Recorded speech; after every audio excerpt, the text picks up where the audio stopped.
Hospital Porter's pride and dignity. Stop the New World Order. Welcome to HPANWO TV and welcome to this, the 66th, it's hard to say that, the 66th comments reply video. Reply to comments 66. This is the video in which I get to reply to your comments, hence the name. Now, the reason I make these videos, several reasons. Firstly, I don't have time to reply to comments by text because I'm getting too many of them. But at the same time, I feel obliged to just put on some sort of reply because you guys put the time to give me your feedback. Sometimes you spend a lot of time writing comments and they're full of very interesting ideas. So I really feel I should say something. You know, it's just wrong not to say something. Now, some of you might think, well, so what I do is, I do these. I'm actually replying to your comments in this video. Some of you might think, oh my goodness, this video's 9 hours long. I only want to reply to one comment. I'm not going to watch a 9-hour video to go reply to one comment. Well, first thing, you don't have to watch the whole thing, because in the comment I'm replying to in the video, I'll put a timestamp that says, thank you for your comment. It'll be answered approximately within, and I say first, second, third, fourth, etc. hour of the upcoming comments reply video. So what it means is it tells you exactly, well, it tells you within the video to the nearest hour when I'm replying to your comments. So the longest you'll have to watch is just 1 hour. Besides which, my comments reply videos are much shorter than they used to be because I do them more often. I used to do them about once every 2 months. I now do them every 3 weeks or so, depending on the number of uploads I do in between. So you don't have to. None of them are 9 hours now, anyway. And now I know another reason I do these reply to comments videos is I enjoy doing them. I enjoy making them. They're fun, and a lot of you guys enjoy watching them. I know a lot of you watch them all the way through. So I think that's reason enough, isn't it? So let's go straight to the comments that I've had since the last video. Now, my upload rate has been shorter than before because basically. Mostly to do, it's partly my bereavement, but also mostly to do with my bad throat and the fact that I've been away. So there's only been a handful of videos since the last comments reply video. But anyway, here we go. Gary Robinson. Hello, Ben, mate. Hello, Gary. How you doing? That's on reply to comment 65, the last comments reply video. And here's a not much longer video now. Ben, I meant to leave this comment last week, but this is Gary again on the same video. But I was short on time. My wife went to another ayahuasca session and once again gave me permission to share her experience with you. She mentioned that she had trouble connecting this time around. Trouble connecting. All right. And she believes it's because she had a snack in the afternoon, which you are not supposed to do. Apart from being terrified, this is another reason. Excuse me. It's another reason why I've not tried it yet, because I suffer with visual migraine. I'm not really able to fast or suddenly remove something from my diet. Oh, right, that's painful, Gary. Now, funnily enough, have you seen what Anthony Peake has written about migraines? Because migraines in themselves may be a part of these strange experiences. But yeah, it is an unnerving thing. It's something that if I go into it, I'll go into it with a lot of trepidation. I mean, I may do it one day, but I certainly will not take it lightly. But thanks anyway to your wife for allowing me to share this. Anyway, I'll carry on. Anyway, she mentioned that she had a fairly frightening experience this time around and was shown what she described as a kind of seedy bar or cantina, which was very dark and run down, and inside were beings that she described as negative entities. I've got this image of Star Wars in my head. Sorry. She understood that they fed entirely from negative energy created in our physical reality. That can be anything from people suffering in the misery of war to someone being down in the dumps because of the cost of living, etc. That's very interesting, Gary. Because of course a seedy bar or cantina is a place. It could be a metaphor that was created in her head by these to depict these entities. Because of course, such a place is where people go who have addictions to alcohol. And so maybe that's a metaphor for their addiction to negative entities, which could explain why they're so keen on war and poverty and things like that. The Illuminati love it so much. She said that she felt a lot of pity for them because of how they were existing. Well, she's more charitable than I am, Gary. She also mentioned that a girl who works at the sessions helping out the shamans also saw these beings hanging around the trees on the outskirts of the compound. Really? Oh my God! And this wasn't on a drug experience. Was this actually in channel normal state of mind? Oh my god. Apparently, the girl takes a small amount of ayahuasca, so she was. She's partly plugged in. Sorry, I should have read a bit further. She's partly plugged in whilst still able to help others. Excuse me. In the morning, they did another psychedelic ceremony using a substance from the back of a frog. Bufonine, yeah. You got to be very careful with that, because if you overdose on it, you die. She said that it was hard to explain the experience, but that it was incredible.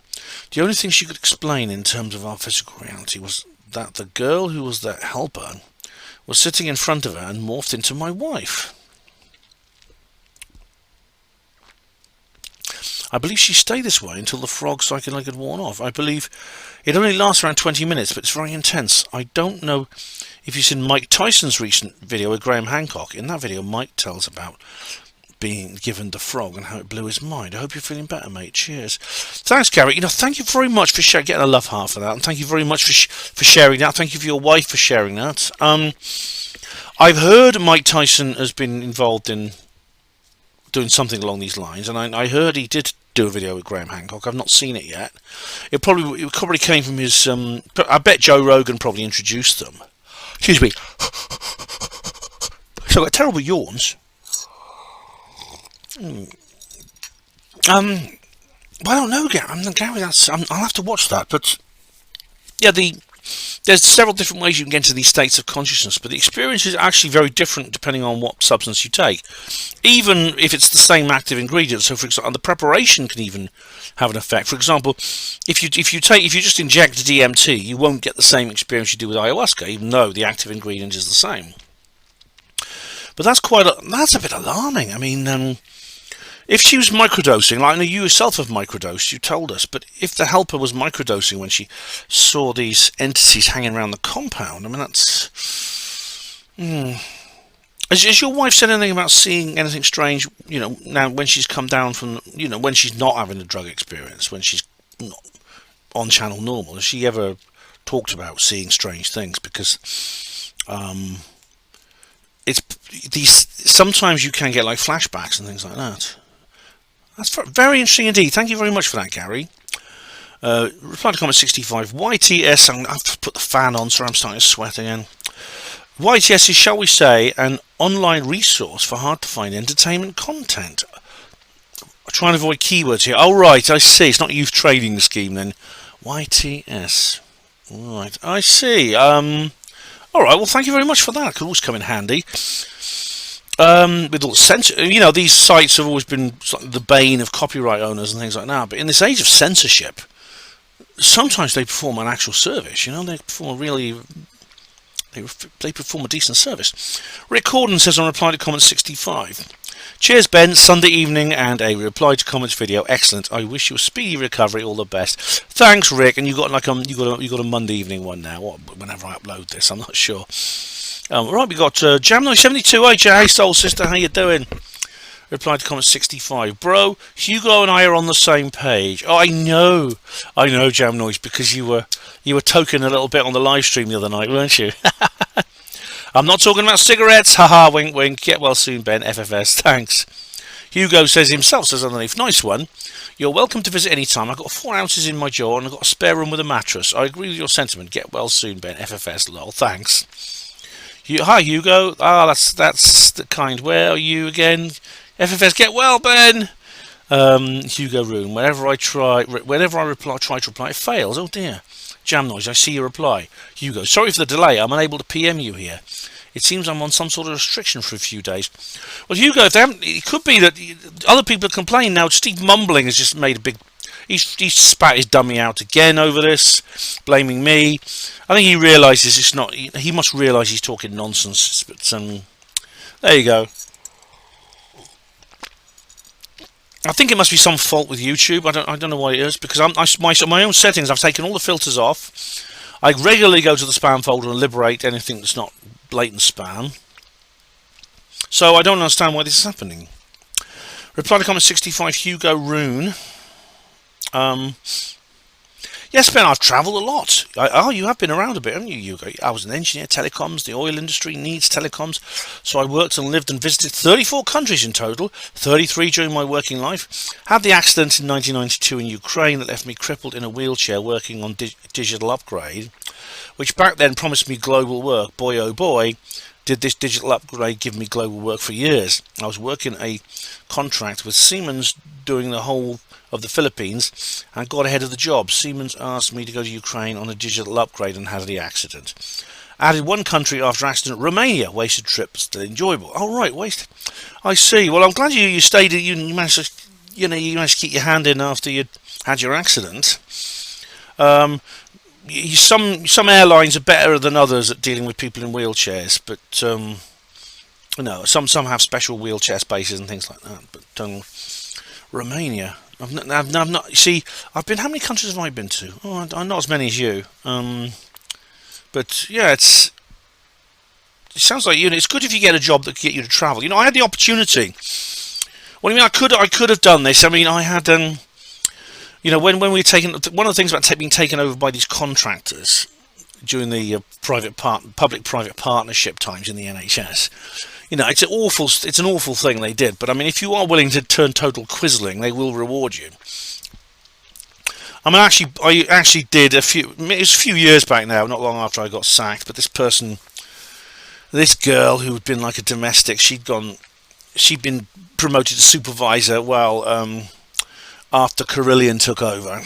And she she became domestic manageress, and then at that point she was offered a contract with Carillion and took it. Now Carillion, of course, the biggest company in the world you've never heard of. Everyone's heard of them now because they collapsed. But this was before the collapse. I saw her and she said, "Where you been?" Thailand. I got a posting in Thailand, looking very smug. Yeah, I spent 6 months there. Carillion were building a racetrack and hotel. And I thought, oh, wonder. And she used to sort of look at me to say, that could have been you, Ben. You could have done this. And says, yeah. Yeah, you sell your soul to the devil. The devil does pay up for a while, but in the end, look what happened to Carillion. And they collapsed. And I wonder what she's doing now, eh? She's back as a basic grade domestic, I bet, probably in the Churchill. All right, Steve Hugo Rune replied to comment 65. Right. At 51:32, you mention my name, but then do a Steve mumbling voice and respond to Steve mumbling. Confused. All right, let's have a look at this then, Hugo. What's this?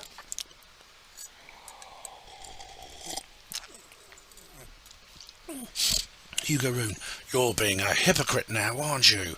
You said she was already dead weeks ago, and that she was a middle-aged shape-shifting lizard. Oh, right, Hugo, I said your name when I meant Steve mumbling.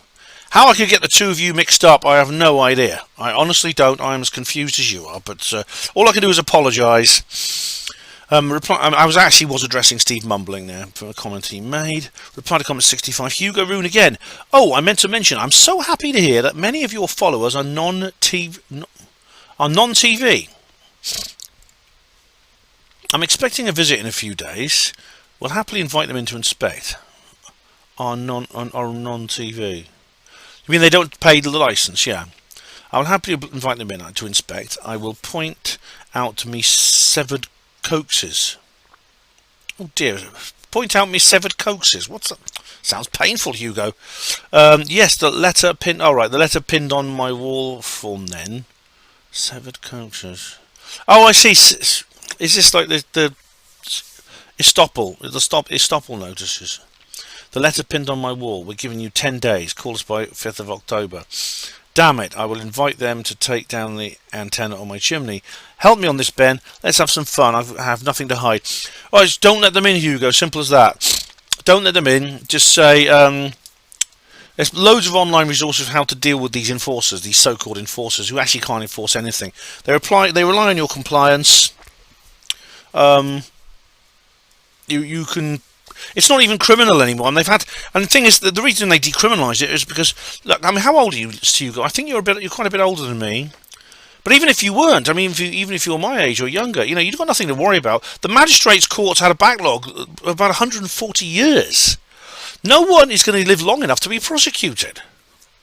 It's because after the Jimmy Savile scandal and stuff like that, You know, they after the Jimmy Savile scandal, loads of people said, well, I'm not paying for this. No one believes that he just operated alone and no one knew about it on an institutional level. 46 years at the BBC, doing his dirty stuff from day one. Oh, we had no idea. Yes, you bloody did, you bastards. Who is going to pay their TV licence when with that? So don't worry about it, Hugo. Just tell them to go away. Just tell them I'm not. You know, just tell them where's your contract. You know, just say where's what is it the word? I tell you what. Just hang on. Let's have a look. Let me just find something for you. Dealing with TV license. TV license harassment, right.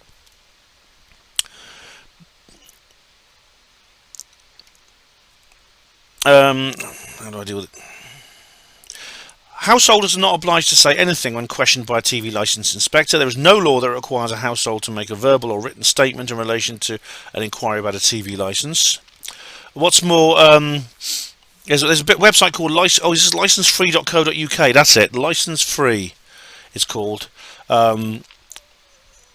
You don't have to. Certainly, if they try to force their way in, call the police because they're going to be arrested. Then, if they try to push you around because they think there's an old guy, he's disabled, we can push him around. Film everything as well. If you've got a small camera, keep it running. Just tell them to fuck off. Honestly, they rely on our ignorance for their power. Reply to comment 65. Yeah, licensefree.co.uk, right. Where are we now? Reply to comment 65, Gary Robinson. Ben, mate, if your cold symptoms are lingering, try and get yourself some ayahuasca microdosing oil. Thanks. I would, I don't know about this. I'll think about this, Gary. I've been taking it for a few weeks now, and I'm feeling much better after several months of fatigue and relentless cold symptoms, which I was having regardless of the fact I was getting plenty of sleep and eating well. Even the dark circles under my eyes have gone. You are meant to have 10 drops several times a day. I've been having 10 drops once a day in my morning coffee. It's recommended you only take it 2 hours after your last meal and 2 hours before your next meal. This is why I tend to have it with my coffee. Cheers. Right. Microdose and ayahuasca. I don't know.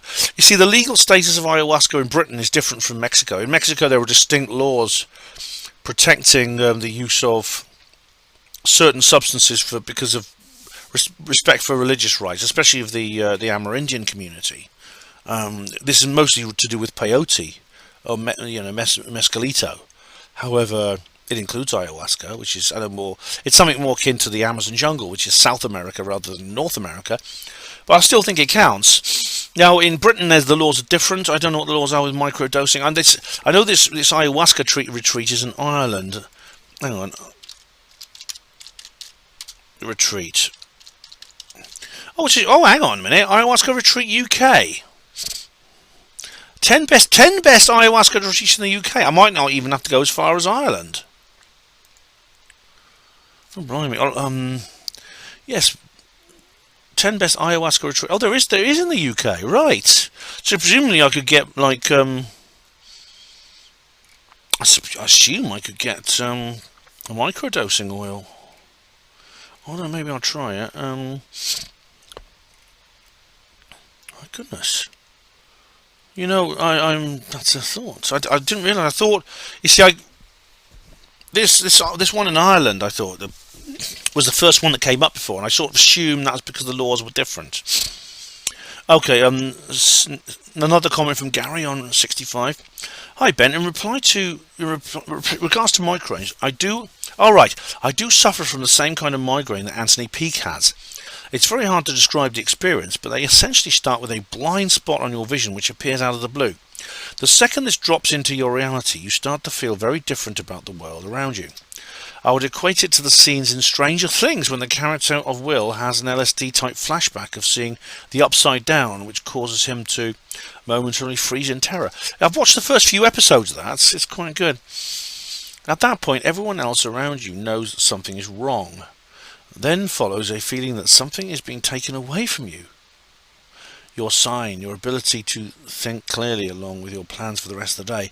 The blind spot eventually turns into an evolving pattern which has a digital look but also looks like a vicious tear mark in your reality, as if someone has walked up to a cinema screen and hacked it with a knife. The pattern grows until it covers one side of your vision. Although I've met people whose entire vision is taken up by this effect, it eventually fades to blindness, which eventually fades into your normal vision. That being said, you have to be in bed with your eyes closed for most of that, for the visuals. Most of that, as the visuals want to make you throw up, which may be the body's way of purging things it doesn't want in the event that a person's migraine has been caused by an allergic reaction. A common threat such as chocolate or red wine. Oh dear, oh, I like those things. In 2019, after living next door to a Mexican building site for 2 years and having to deal with the stress 7 days a week, I had a terrifying experience where I suffered 5 migraines in a row, one later that day and more symptoms later that evening. I was fine the next day, but ended up with 2 or 3 weeks for months, 2 or 3 a week for months on end. We eventually went back to the UK just in time for lockdown for a couple of years so I could recover. Another strange thing about migraine is that when the visuals start and you look at your hands or any part of your body, it looks as if they belong to someone else. I can't explain how this happens, but there's no link between your body and your mind, which is something you are not aware of in your normal everyday state. As far as I know, they are a mystery to medical science. Cheers. Thanks for sharing that, Gary. That does sound very much like what Anthony Peake describes. He also describes numbness in his lips and things like that. But apart from that, you see, it's always on one side. Like the pain is always on one side of your face. The word migraine actually means half your skull. Yeah, that's strange, isn't it? But he does describe going through these various. It's very unpleasant and painful, but it has what they call an aura. I think it's a migraine aura they call it, which is similar to an experience with LSD or ayahuasca. Funny enough, there's a lot of weird things with Stranger Things. Like there's even a scene where someone apparently appears out of nowhere. It's in the background. I don't know if it's intentional, but it's in one of those ghost videos. I think Darkest Secret or Slapped Ham. Reply to comment 65, Hugo Room. Get well soon, Ben. I honestly have not noticed this COVID thing at all myself. I've rarely been bothered by colds or flu my entire life. Must be the malaria I worked through in Africa and the dengue fever, perhaps. All I'm saying is my immune system does pretty well to protect me. Flu is nothing. That's right. Oh, cool, Hugo. Funnily enough, my brother had malaria and he's never had COVID. I don't know if it's a connection, but my brother suffered from bad malaria once.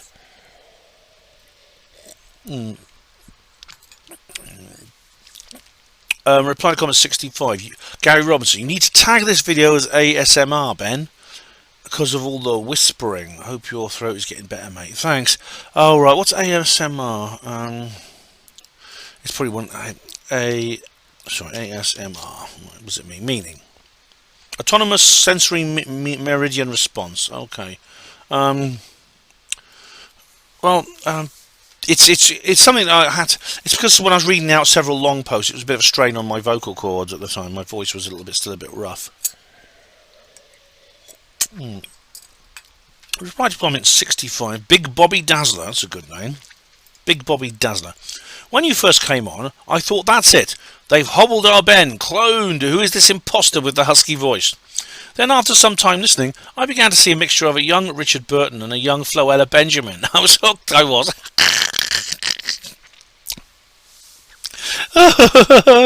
Yeah, old Richard Burton, yes, the girls love his voice. Floella Benjamin, I don't know what she's doing these days. She presented children's TV when I was a kid. But she had a very distinctive voice. Floella Benjamin actually does she does those explanation videos for the certificates. Let's just see. Film certificates. It's a U certificate. Film certificates. Floella Benjamin. Let's see. I don't know if it's here. Used to get them in the intros to videos and DVDs. Oh, she's Baroness Floella Benjamin now, is she? Oh, right. Oh, her hair still looks awful. Oh, it's not there anyway. Oh, she's got her own channel, the Floella Benjamin channel. Okay. All right. Well, what's next? Jam Noise 72. Reply to comment 65. Mick West is a cant. Mick West is actually, he's quite not. I mean, he's a sort of guy. He's a complete skepper. I think he's completely and utterly deluded. But he's all right though. I mean, he's someone I could sit down and have a pint of beer with, and chat to. If it was Professor Brian Cox, now he's a cant. If it was him, the beer would go over his head. 65. Jam Noise. Tag this video ASMR, Ben. Oh yeah, Gary suggested that. I don't know. It's maybe, is it to do with the voice? Something to do with the voice. Yeah, I was whispering a lot. Oh, excuse me. Oh, I got the yawn so much. Maybe because I've just got home from work. I don't know. Reply to comment 65. Dee Brooke says, except you do take time to reply, then you make these stupid videos fishing for views. Alright, well, what do you mean making the videos fishing for views? What's the difference in these videos and others then? Look, all content creators are at what you describe as fishing for views. What's wrong with that? Is that a crime? Are we supposed to say, oh, I made a video, please, oh God, I hope nobody watches it. I hope nobody watches it, please, oh, please don't watch it. Honestly, man, what's your problem? Reply to comment 65, it is Steve Mumbling. Steve Mumbling is here. The infrastructure required to project 3D holograms at heights, distances and angles seen on 9/11 would be huge and obvious if it was even possible.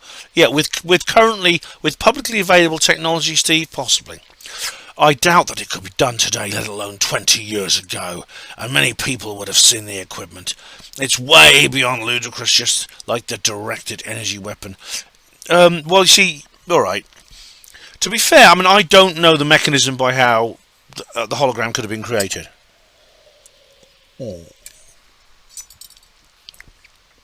It is a supposition based on the other evidence for which there is considerable evidence to suggest there was no real aircraft there. If it's not an aircraft, then what is it? See what I mean? So yeah, it's not beyond ludicrous, but it is something I can't explain at this moment. I've never heard anyone explain exactly how that works. Just like the directed energy weapon, it's pure science fiction. Well, no, it's not, Steve Mumbling.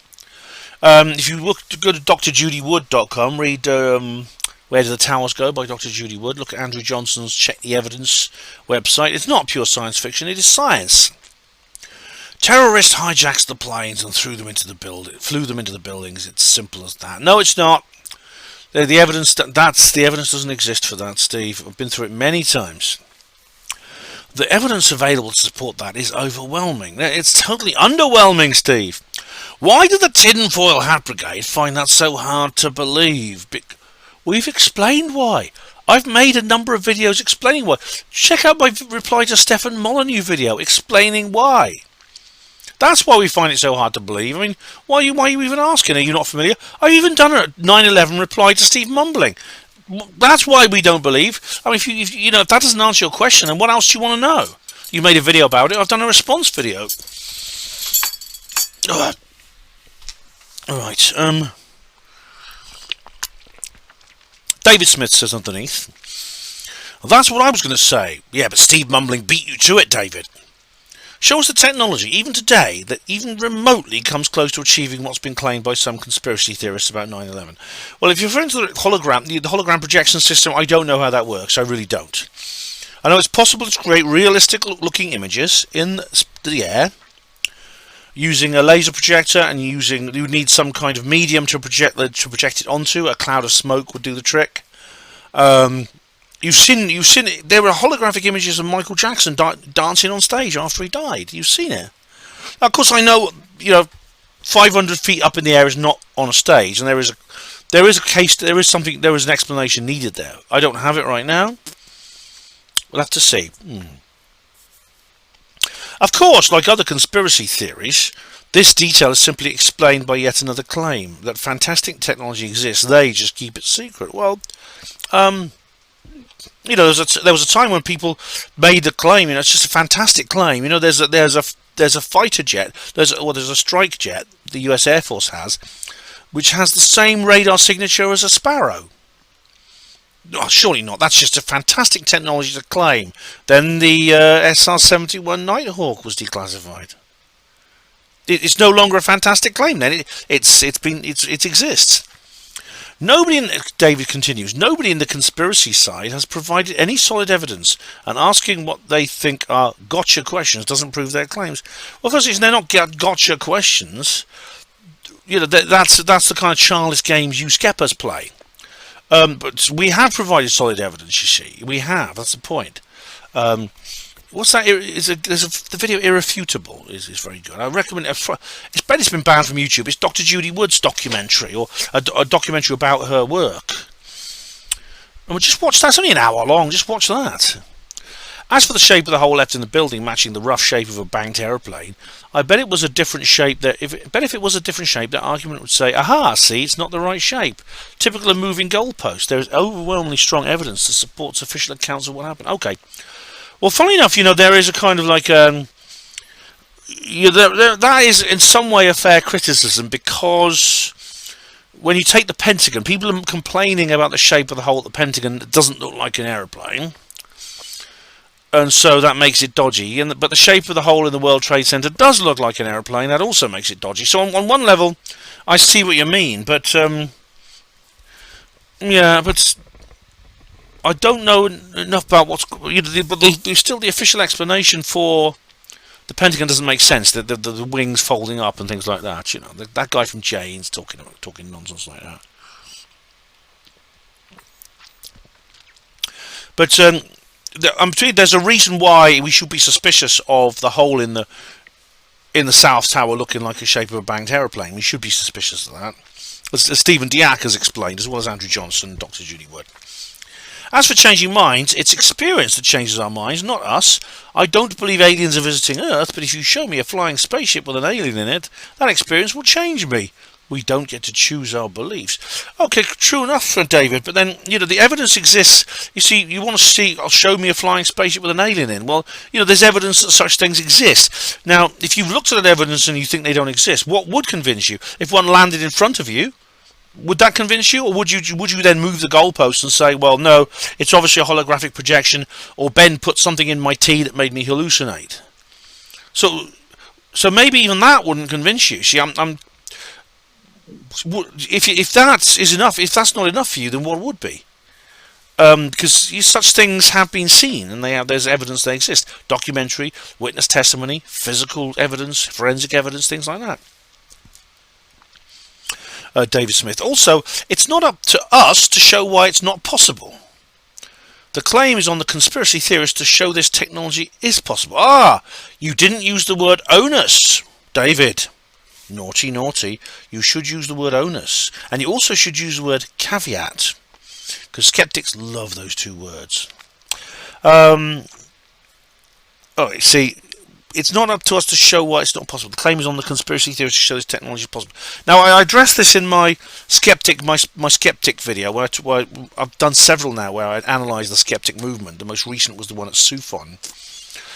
You might say, well, we're not making the claim. Well, you see, in this case, it's not so simple. I mean, people try to equate 9/11, for example, like they do with the moon landings. They say, well, it's like saying there's, you know, reindeers can fly and they pull Santa's sleigh. It's the onus is on the people saying that reindeers can fly that pull Santa's sleigh. Because you know, common sense and all other experience indicates that reindeers cannot fly. They're ground-dwelling mammals without wings, and they just walk along the ground. So, but then they say, well, 9/11's the same, you see, because the idea that reindeers are these sort of they're these sort of like strolling ungulates that can only jump 3 feet in the air, and they can't pull sleighs at 100 feet up, right? That's the same as saying, well, 9/11 was done by 19 guys with box cutters. All right, so the two have the same evidential weight, when that's actually not the case. It's not the case at all. In this case, The idea that 19 men somehow sneaked aboard a plane with hardware tools and defeated the world's best defended airspace for what? How many hours was it? Right. That is a claim. It's a positive claim. And to say, well, no, it's not. That's not a claim. People disagreeing with that are making the claim. It's not fair. See, this is where skeptics are often very dishonest.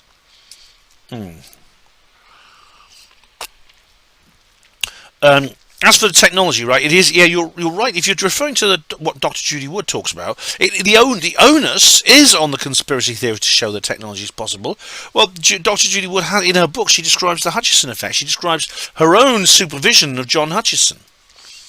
Incidentally, Colonel John Alexander did as well, a long time ago, actually, 1983.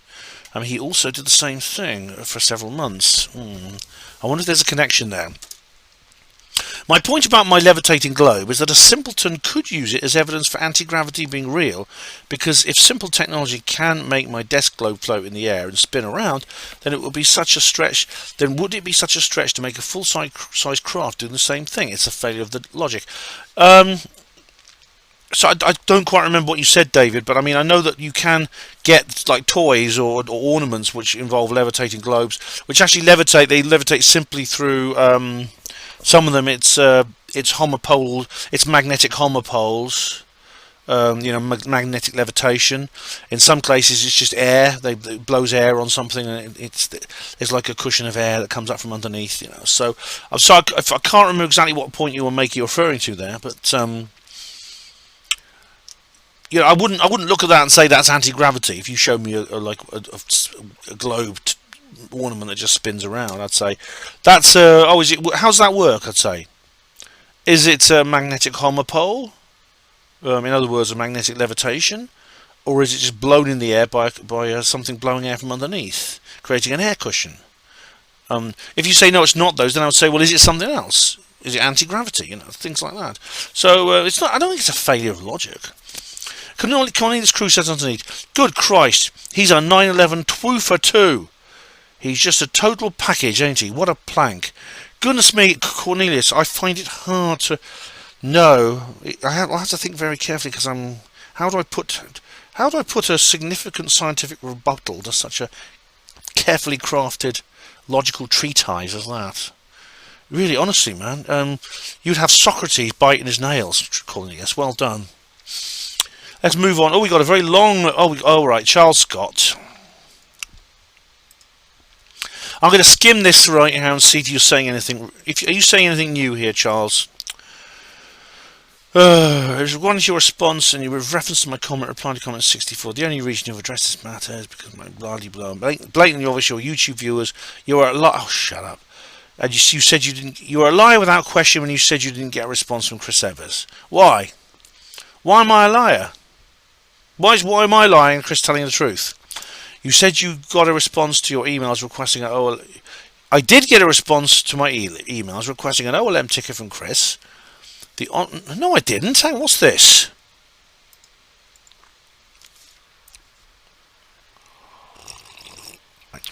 Well, Chris, what can I say? I actually wrote 3 times to you requesting an invoice, which and despite what you said here, your response to my emails was to make me eat your silence. That's another way of saying he didn't reply. So, oh my goodness me. The online Cambridge. Oh, I can't bloody blah. He didn't respond. Oh, good grief! Hang on a minute. Oh, here we go. Your response to my emails was to make me eat your silence, means you didn't get a reply from Chris Evers to your emails. Yes, correct. So what's your point now? Why are you using nonsensical language? It's not nonsensical language, it's a metaphor, Charles. It's a metaphor. I'm trying to be witty. Oh, good grief. Hang on, he goes on. This is crazy.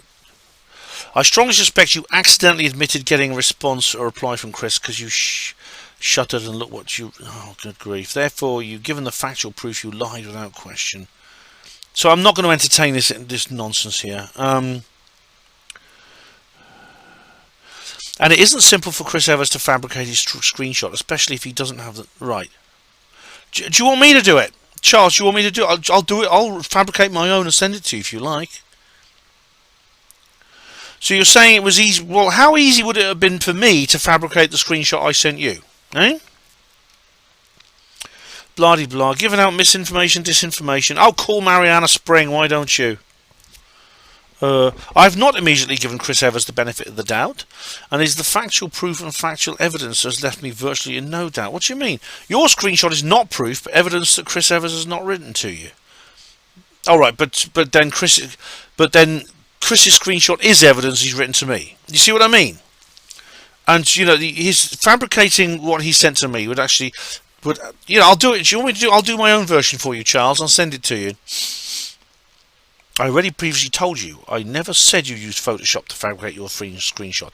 A priori claim is not possible, and there's no doubt whatsoever. You are a liar, saying you didn't get a response from Chris. Oh, shut up. Alright, well, how do you think, what's wrong with the screenshot I sent you then, Charles? Come on, explain what's wrong with it. Good grief. Reply to comment 65. David Smith says, okay, so if 9/11 and paranormal phenomenon have good evidence, why do they lack any kind of widespread scientific support?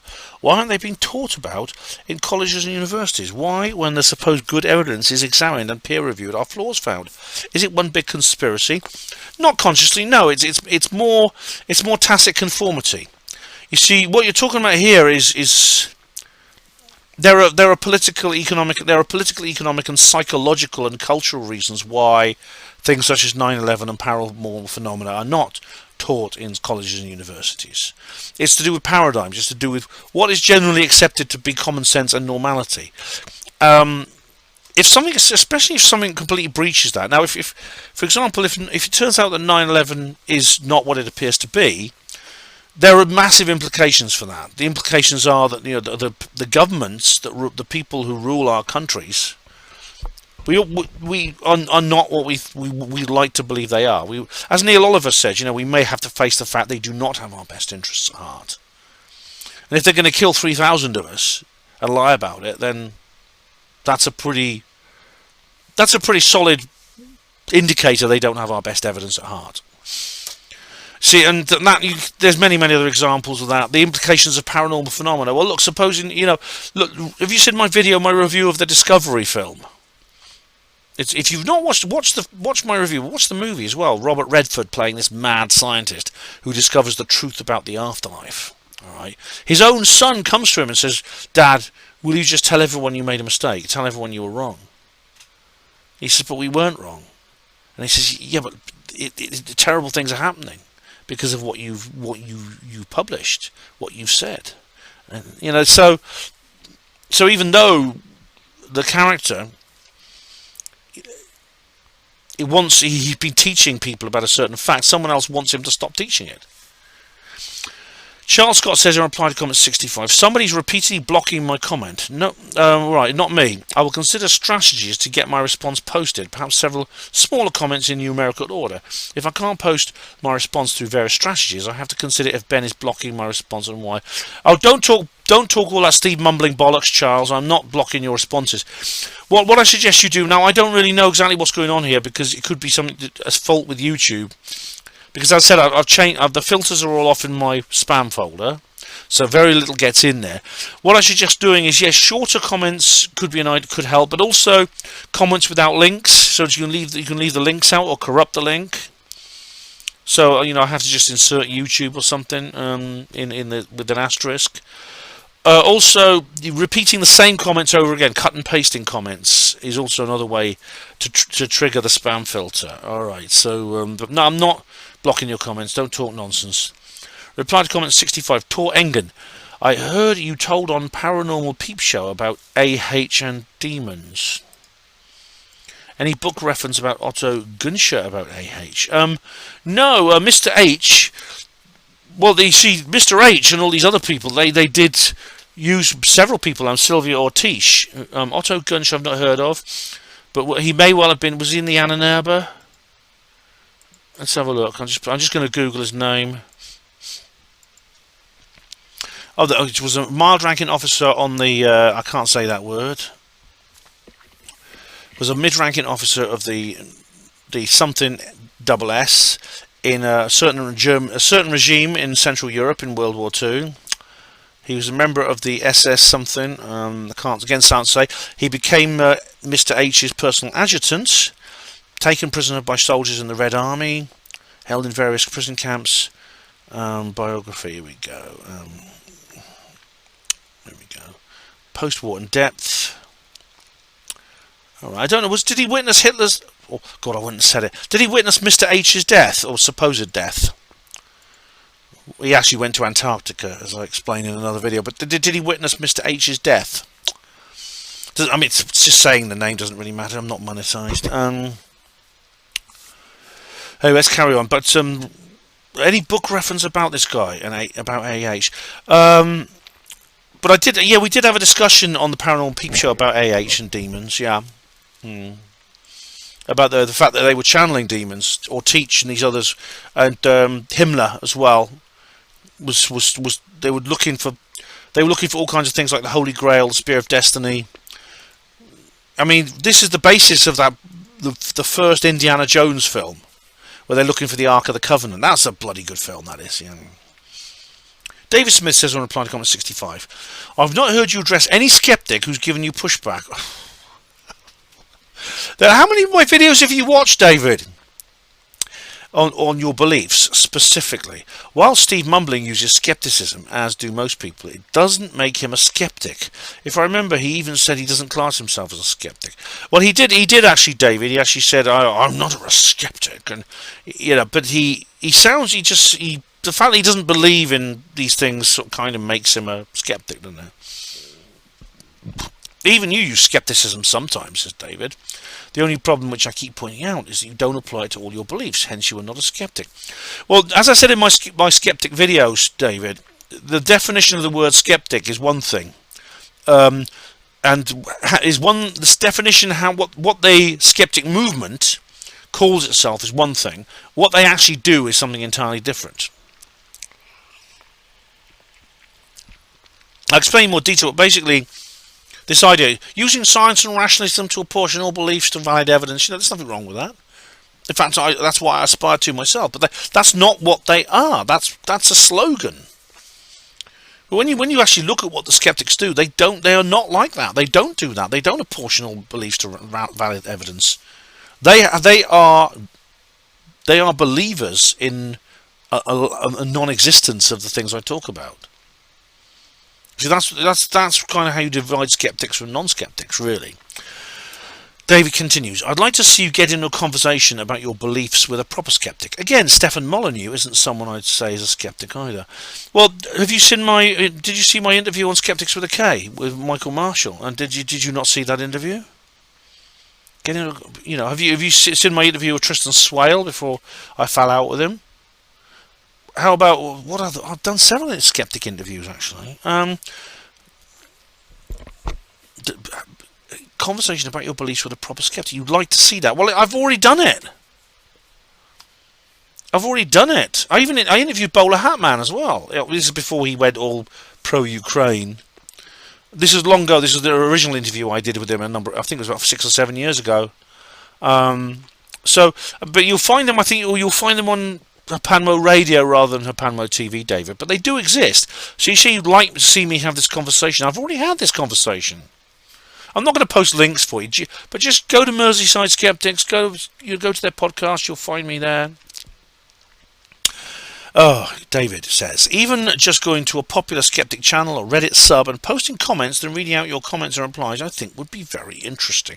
Right. Well, I used to be a member of several skeptic forums, including the Bad Astronomy Forum, the original JREF Forum, and what others?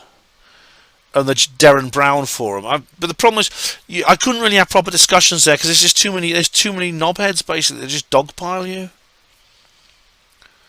So I'd only have that kind of discussion if I knew the other person was going to be rational. Which is why in the radio interviews I do that, because people will behave differently when they're talking to you, face to face, or even on Skype or something. They do if they're just writing comments to you.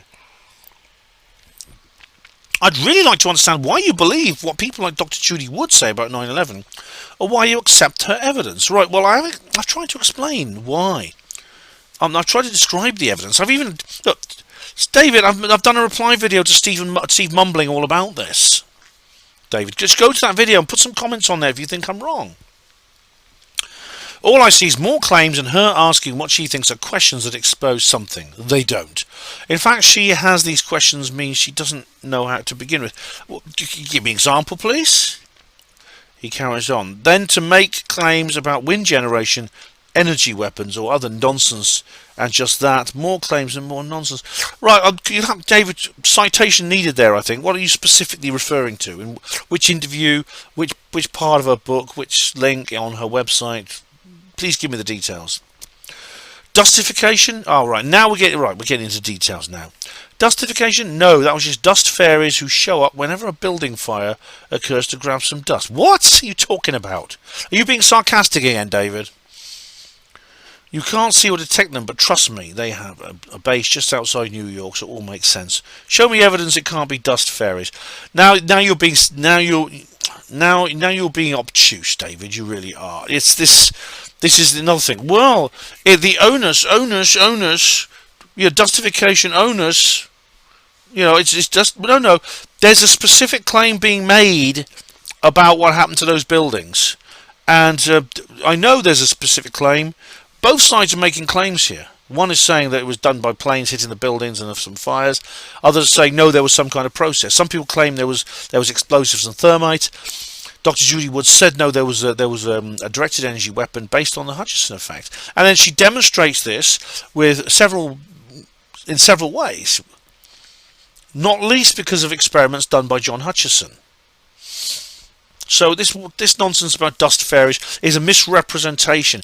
You're claiming that we're just making assertions without evidence at all, which is not true. Let's carry on here. Okay, we've got a thread now on reply to comment 65. It is nothing as it seems. Has it been a week already since we heard from you? Well, yes, it hasn't. Hasn't he? Is it Scottish? Hasn't he?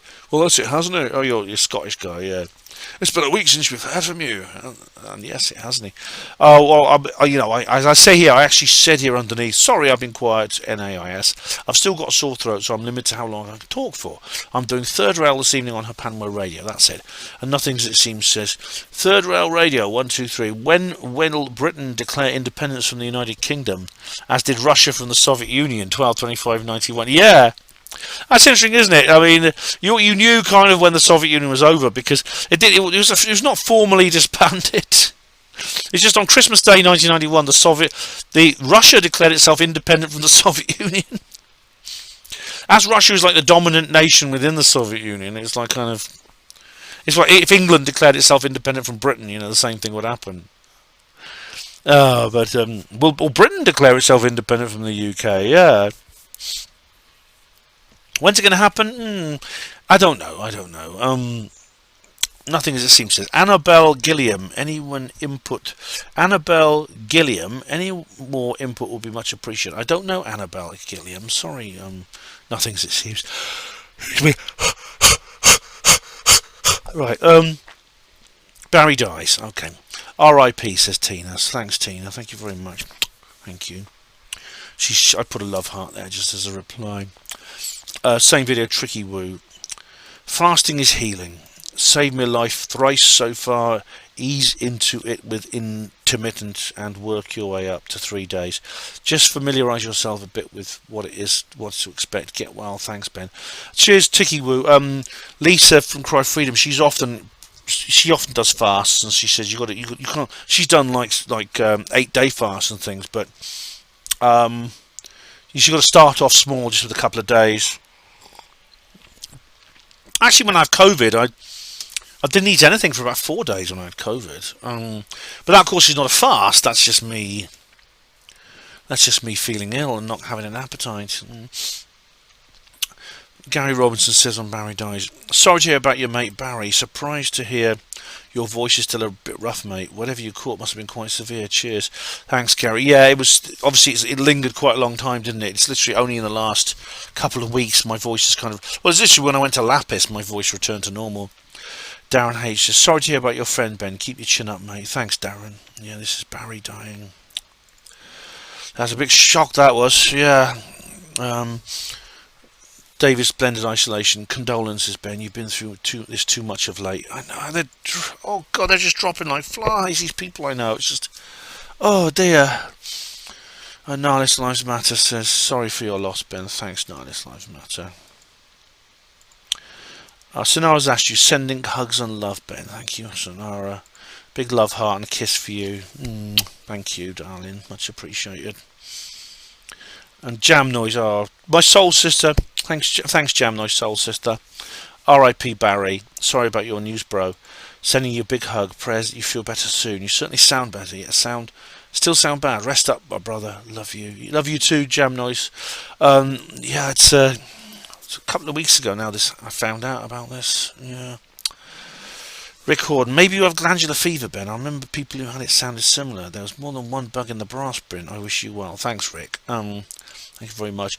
I have it wasn't in the end, but you know, it's something you've got to keep your eye on. Yeah, I did have glandular fever when I was a kid. Yeah.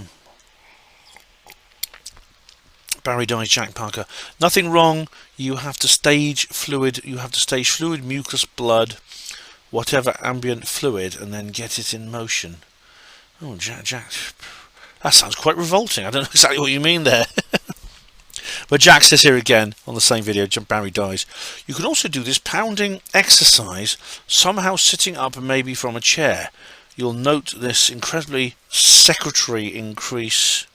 You'll note incredible secretary increase within a minute. All right. Who's the incredible secretary? I don't have a secretary. I'm not that posh. But sitting up from a chair, well, I do sort of sit upright in a chair. I try to do that because the chair I've got now, like, it's lasted longer than any other bloody chair I've had. It's really good. Jack also says here, now carefully lay still and listen. I'm listening. I'm listening, Jack. I'm listening.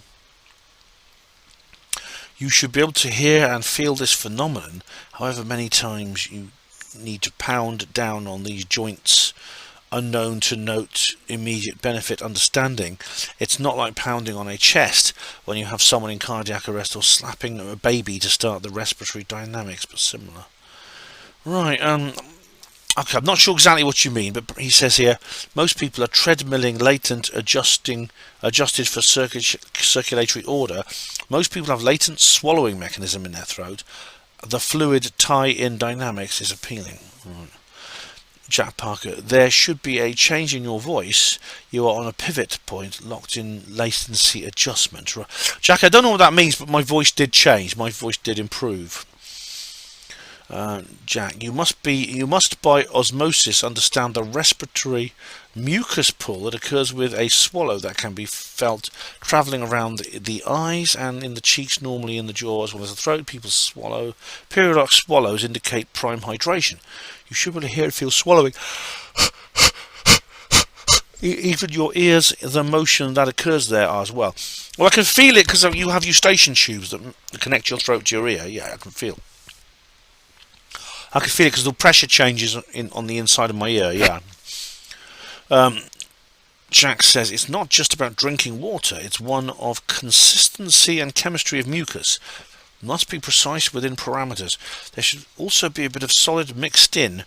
It's the phenomenal tie-in factor which makes one feel like we've got mucus acid situation in our throats. Actually, tie-in mode process. Mucus is a catalyst that should be reabsorbed in the colon if feeding is done appropriately. Well, maybe this is what Jack. Maybe this is why the mucus in my own system changed when I stopped drinking milk in large quantities.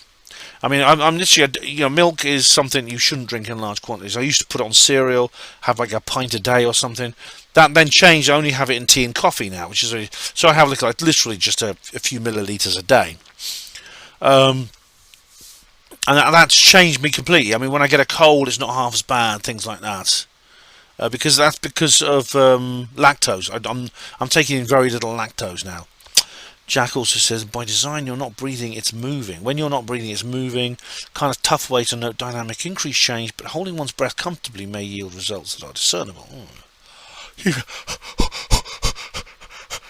Jack is going on quite a lot. Jack, blimey, Jack. Jack's left about. He must have left 20, 30 comments here. All right, Jack. I'm not. Do you mind if I don't read all these out? I will read them. Huge arseholes, actually, says Ben. Get raw organic garlic in you, mate, with water. Jack has literally written out.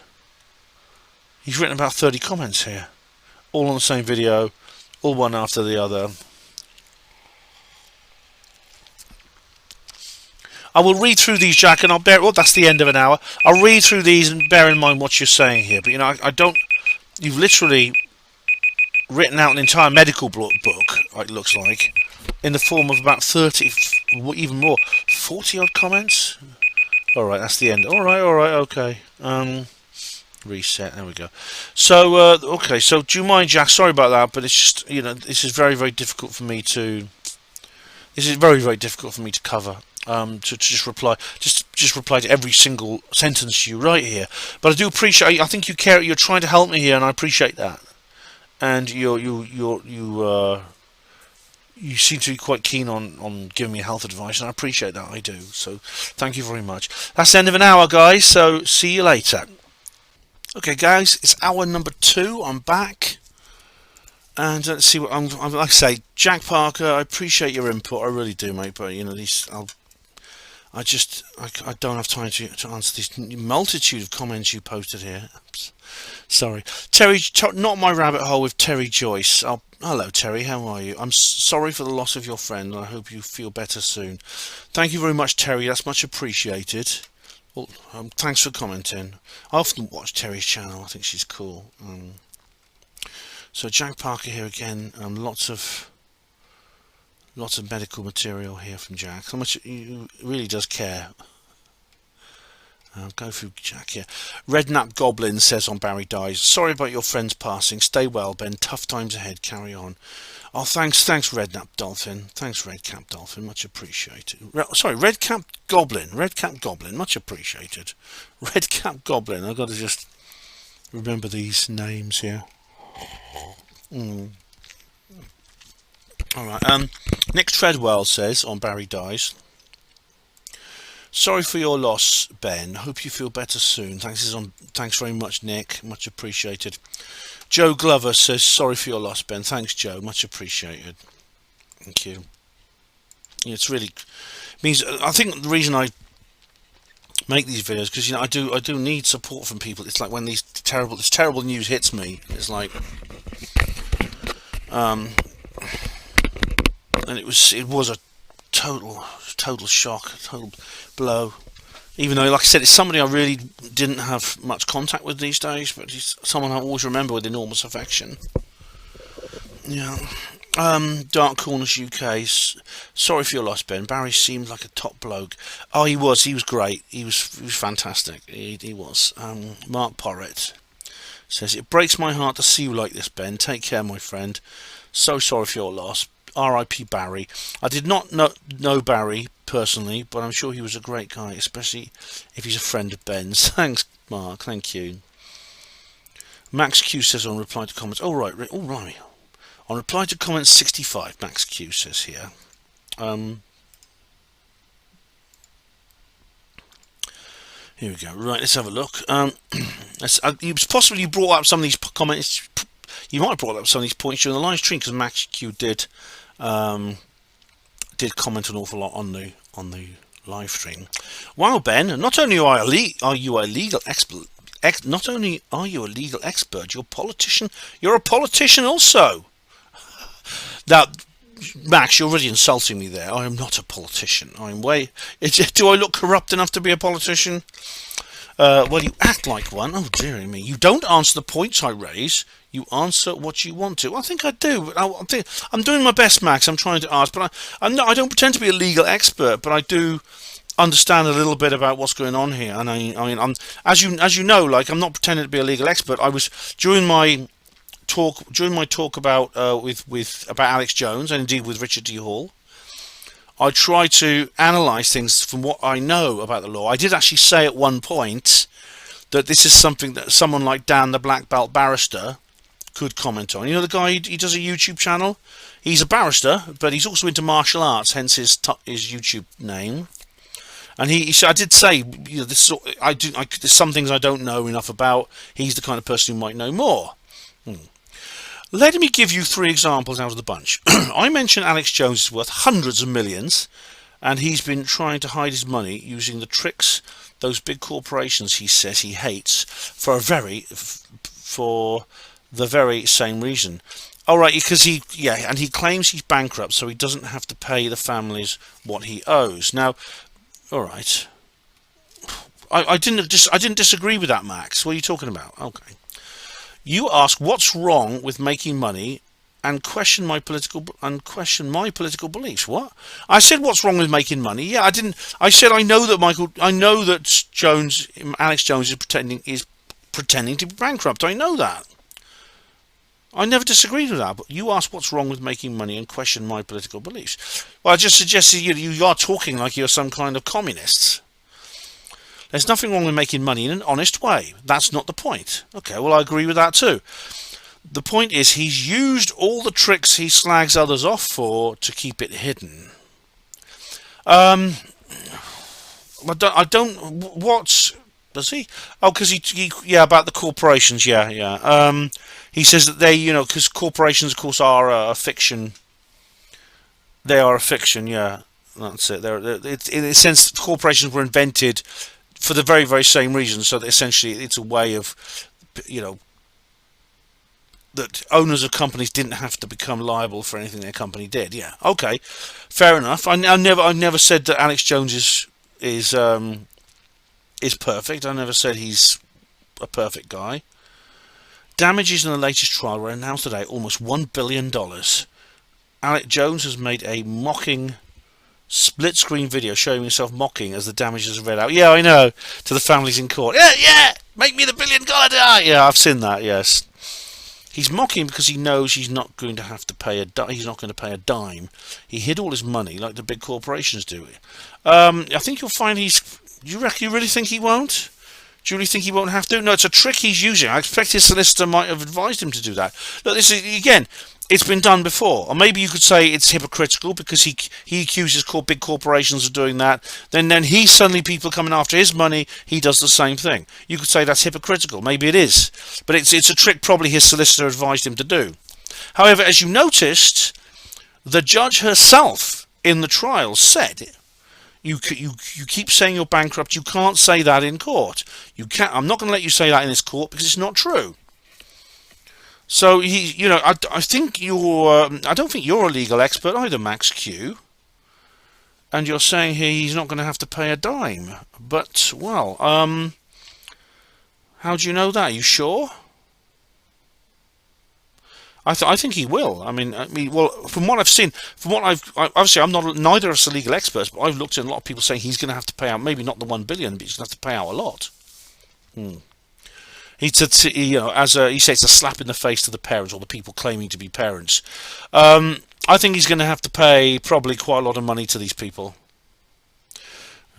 Anyway, Max Hughes says, although no doubt Jones' gloating will go on, and you can't find my money, you can't. I think you're crediting with Alex Jones more. I think you're crediting him a stronger legal position than he actually has, to be honest. I mentioned InfoWars Free Speech Systems is nothing more than a platform for Jones to sell doggy products. I think you mean dodgy products, like penis enlargement pills at a ridiculous markup. Well, that's one of the things he does. Yeah, one of the things he does. You ask what's wrong with selling merchandise and go on about how sex sells products. Yes, but then I mean, I personally don't know if these products work or not. Not like I need that sort of thing, but you know what I mean. There's nothing wrong with selling genuine good merchandise like Viagra. That's not the point, as you know. Hang on, are you sure that these don't work? Are you sure these don't work? What's more? Oh yeah, actually, believe it or not, it's a skeptic. It wasn't Ben Goldacre. No, it was Ben Goldacre. He said that people prescribe Viagra. A lot of the men prescribe Viagra, and then it's female Viagra to cure frigid women, right? I'm glad you brought this up. You say selling genuine good merchandise like Viagra. It was Ben Goldacre. I think it was. I think it was that king of the medical skeptics, Ben Goldacre. He said that there's been control studies with people simply given talk therapy, that is, and relationship advice, and they get similar results. So it appears that sexual dysfunction often has a psychological cause. If there's no obvious other physical cause for it, very often people say this because a lot of people suffer from sexual dysfunction, and they say there's sort of things like they say things, oh, it's just a part of getting, when there's no obvious cause. But they just say, well, if there's no obvious cause, then it's just a part of getting old or something like that. When it's actually not true. A lot of people, men and women, even in old age, do retain sexual function. So if there's no obvious cause, very often the cause, if there's no obvious physical cause, then possibly this cause is psychological. It can be a symptom of relationship problems.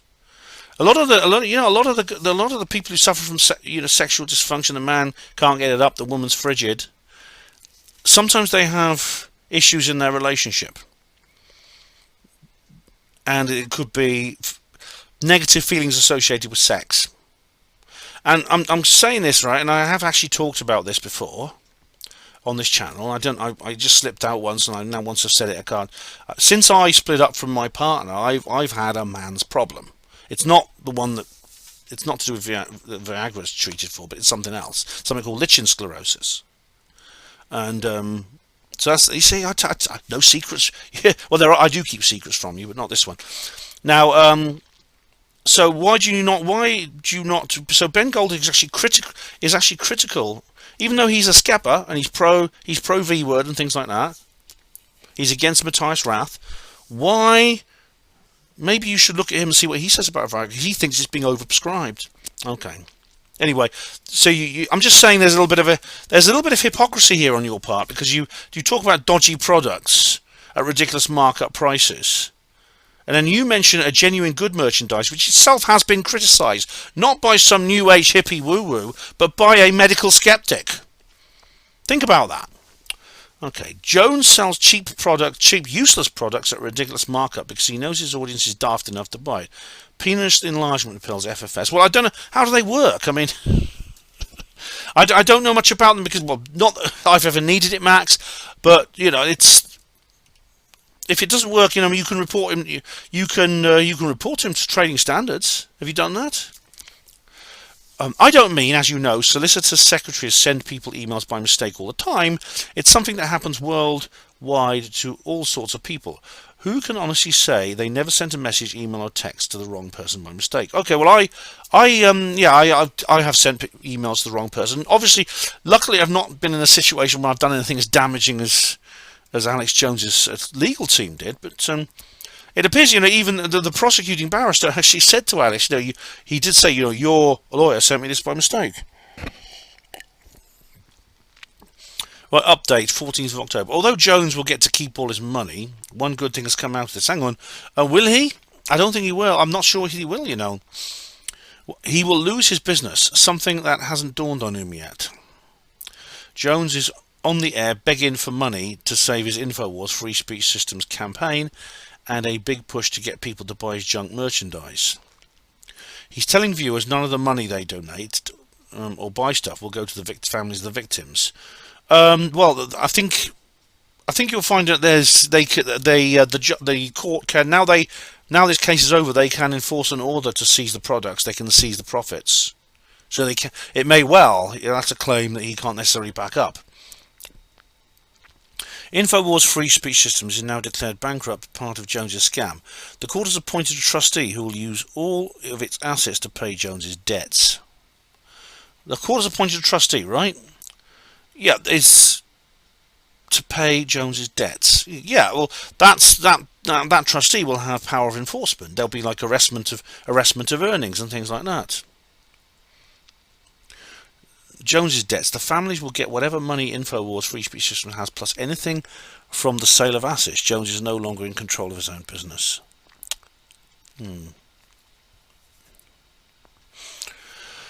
Right, here we go. Right, where are we now? Did anyone see his Save InfoWars buy stuff rant? He's now saying he's been to the third heaven and met God, and yes, he does mean literally, maybe he's lining himself for as one of these TV evangelists.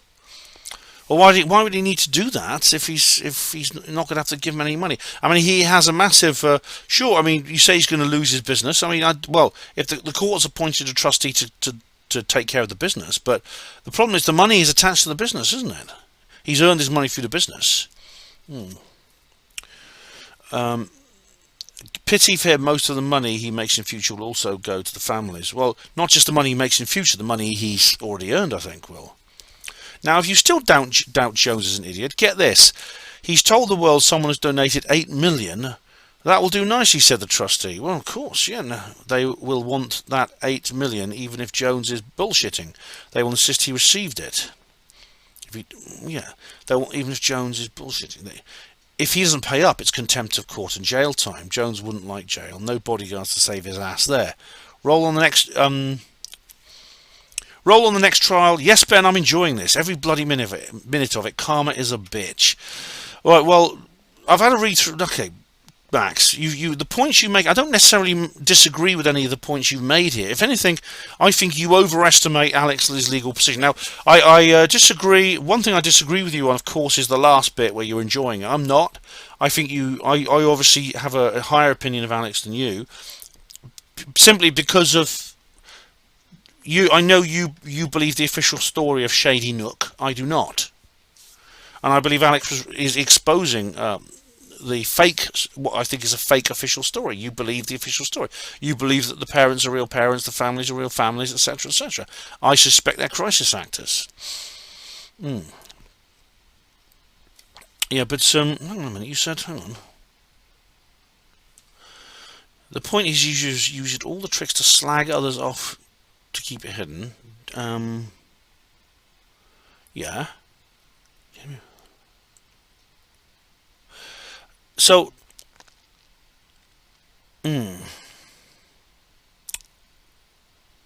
so I'm just looking. I don't actually disagree with the factual situation Alex is in, other than to say, firstly, I think you've misjudged him as well. I mean, when it comes to the merchandise, the medical merchandise he's selling. As I said, I suspect that you should look at the official. You give an example of a decent drug to sell, Viagra, and I said, well, maybe that's dodgy too. So yeah, I mean, I don't disagree with you on the situation, except to say I think you'll find out that I think based on what the judge said about Alex's bankruptcy, they may well find some way to seize the assets he has. Okay.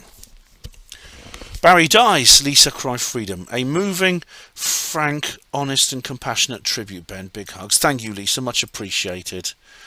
Dear old Barry, yeah. And Lisa says here as well, but Ben, there are many leaving from the non-alternative side because of what they trusted and believed in. It's going to be brutal for us, and we all have to help each other through with love. Yeah. Yeah, I know. Yeah, Barry wasn't really alternative. I think that's the thing. I've lost people from both the alternative and non-alternative side. But thanks, Lisa. Lee Radford. A very moving tribute to your friend. Sorry for your loss, Ben. Thanks, Lee. Much appreciated. Barry dies. The back to India. Oh, I haven't heard from the back to India for a long time. I'm sorry for your loss, Ben, and speedy healing too. Thanks, back to India. I've not heard from her for ages. Oh, how are you? How are you, back to India? Look at your channel. Am I still subbed to your channel? I'll just check I'm still subbed. I'm not. Oh, you've got no content. All right, you've just rejoined. Oh, cool. I used to like your videos. Patrick Patel, R.I.P. Barry. Thanks, Patrick.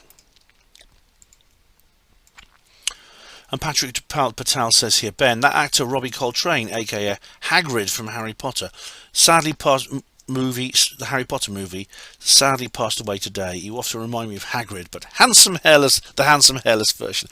Oh, thanks, Patrick. Yeah, Robbie Coltrane was a cool guy. He played a lot of really good roles, and yeah, he was sort of like he's quite a homely looking guy. He was quite plain. He was a character actor. Not very handsome and not conventionally handsome anyway. But he tended to play like various characters. Cracker. He was good in Cracker as the criminal psychologist. That was very good. David Smith says here on Barry Dice, had a similar experience with a family friend. We didn't find out she died until a year or so after. We've been out of touch for a few years, but it still was a gut kick. Would have been nice to have one last catch up before we pass. We always think fondly of her. We get to an age where people around us, parents, uncles, aunts, etc., start dying. It's inevitable and it sucks. That's true, David. I'm sorry you had that experience too. I really am. Yeah. Max Q said, I'm sorry that you had a child that passed on. I read that your child had Down syndrome. My best friend Graham had the condition. Graham was always so proud of his t-shirt that read, don't panic, it's only one extra chromosome. Oh, Max, thanks. My first child was stillborn. My first daughter was stillborn. But you read that my child had Down syndrome? No, she didn't. I'm sorry about Graham. Graham, obviously I say sorry. It's a, as you say, it's only one extra chromosome. Down syndrome people can often live very productive lives. There was a guy at my hospital who worked in catering. He was Down syndrome, and but yeah, it is only one. Yeah, that's right. They usually live to late middle age. As you know, I'm pro-life, and so Graham, I would always fight for Graham's right to life. Right, Steve Mumbling says in reply to comment 65. Right. Here's Ross Coulthard making up excuses as to why the disclosure he's been peddling isn't coming. What's this? All right, is this from Need to Know?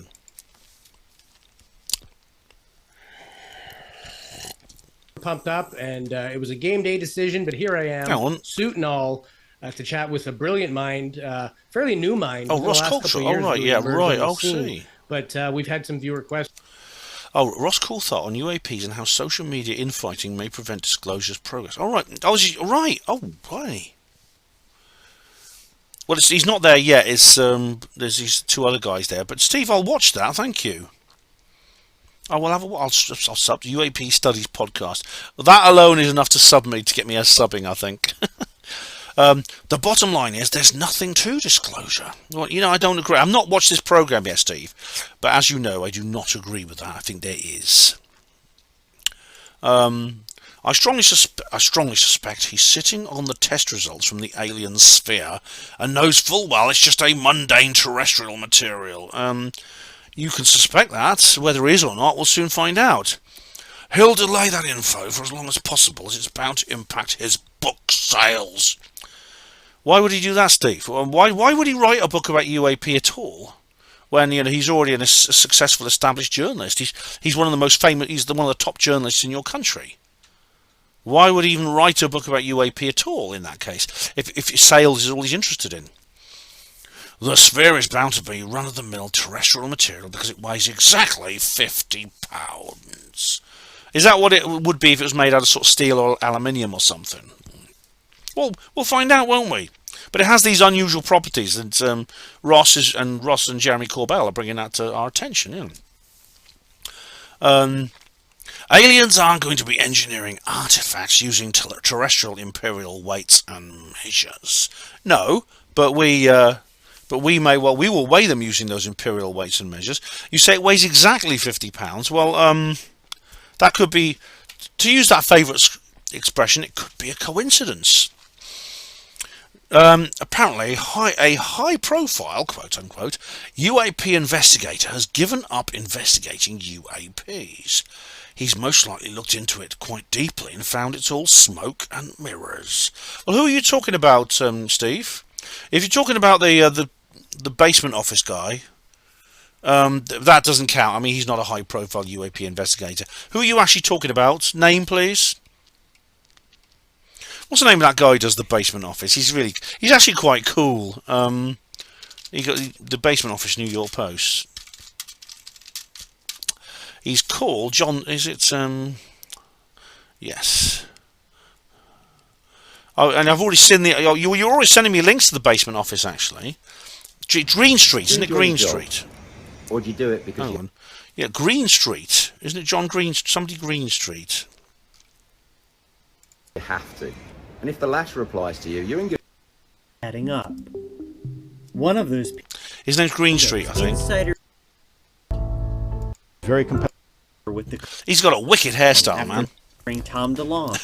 Yeah, exclusive. the existence.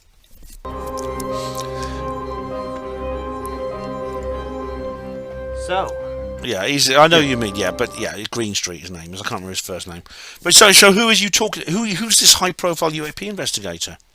It's not UFO Jesus. It's not Ross Coulthard. It's not Bryce Zabel. It's not Christina Gomez.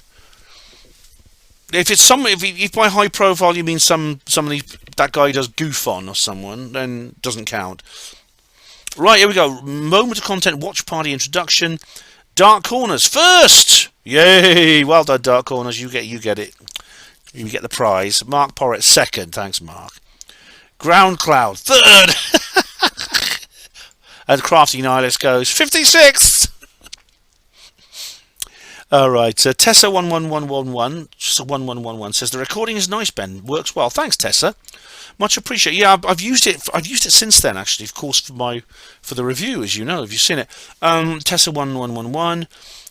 Same video. If you can stand it, do a review of Doctor Strange 2. Right. I've got an idea for another film review actually coming up.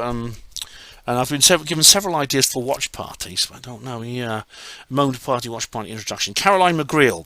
In my worldview, these beings are fallen angels and demons, Ben, just like the Bible tells us. All right, Caroline. I know you do have a belief system. Now, I do think demons are real, just like angels are real. As you know, I've made a video about my encounter with an angel. I believe in demons and angels. This creature I don't believe is one of them. This creature I believe is an extraterrestrial, comes from another planet and is flying through space. Somehow ended up on Earth in an accident, I guess. Same video, Rod. I'm on holiday, Ben, so imagine my delight when I came across your video at bedtime. Oh, thanks, Rod. Sorry your throat is still not great. Hopefully it'll be better soon. Great to see you on YouTube again. Thanks very much, Rod. You know, I don't know where you are on holiday, for Butlins or something. You know, I'm glad I've upstaged the bingo and the drag acts and things like that. So much appreciated. Enjoy your holiday. Beetlejuice said on Barry Dies, you've lost a lot, love, lately, mate. Condolences. Yeah, it's weird. It's almost like a laundry list. It's I don't know where. It's like a whole list of bloody people who just keep popping off. I don't want to lose any more. I don't want to lose anyone else. I really don't. Funny, Barry, I actually lost Barry long ago. It wasn't long, you know, about the time of VNR Crane, but I just didn't know. I just found out. Crafty Nihilist says here, I've only just seen this, Ben. Sending you lots of love. Thanks, Crafty. I've actually already put in a reply here. Thank you, Crafty. Donna Wellham says on Barry Dice, sorry to hear, Ben. Sending condolences. Thanks, Donna. Much appreciated. And it says I hate losing friends, etc. I know, I've lost so many lately. I really have. Moment of contact, watch party introduction. Jane Kelly. I wonder if you could contact me regarding the Welsh Tunnel. All right, Jane. I think we have spoken. I mean, who are you? I have an email, bennyj74@gmx.co.uk. It's on the HPANWO Radio blog.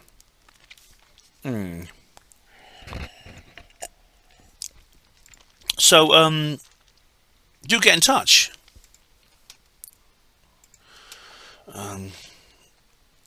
Right, Gary Robinson says here on Moment of Contact introduction.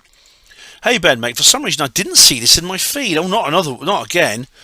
Hope you're feeling better, mate. Oh, I am now, Gary, thanks. I thought you might be interested to know that the public face de APA rules here in my state in Mexico have finally come to an end. What, already? This is 2 weeks ago. Bloody heck. How much longer were they meant to last? Bloody heck.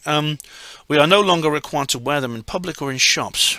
That being said, I went to pay my modem bill today at Telcel, and every single member of staff was wearing one up to their eyes, and some of them were freaking out at me not having one. Oh, Gary, unfortunately, you know, when it lasts this long, you know, habits do get built. I still see people with them. I went to the post office because I had a parcel. I had to organise a redelivery for a parcel. The guy behind the counter was wearing one. You know. I enjoyed watching them squirm as their imaginary fears messed with their minds. The religion of masks is going to be hard to break in this country, despite them removing the mandates. Most people are still walking around wearing them. All we need now is the US border to be open to everyone. Cheers. Yeah, the US is not. The US is really is clinging on. So is Canada. I mean, Canada. Several institutions, like hospitals in Canada, are clinging on to these mandates, even the mask mandates and things. Even though even Trudeau has come out and said it's not necessary anymore. You know, oh dear. The US is still. Are they still demanding V words and things like that for entry? Because if so, I won't forget me going to the UFO Congress. I do hope they do get rid of that at some point. Oh, Archaeologista. Oh, hello, Archaeologistica. Oh, archaeologist. I know this is an old friend who's sort of like, well, but she says here, not followed you for a while, but just stopping by to wish you well with your recovery. Take lots of zinc. Thanks very much, Jay. I've been taking that and vitamin C, and as you see, it does seem to have had. Well, I don't know exactly what the effect it was. It may well have been the fresh air in Lytham St Anne's. So, yeah, but it's good to see you again. David says here, be careful, Ben. I've heard about the microchips and microscopic chembots ready to be activated at a moment's notice. They put in the zinc and vitamin C. Deary me. So. All right. Barry Dice, Rick Osler, condolences. Thanks, Ricky.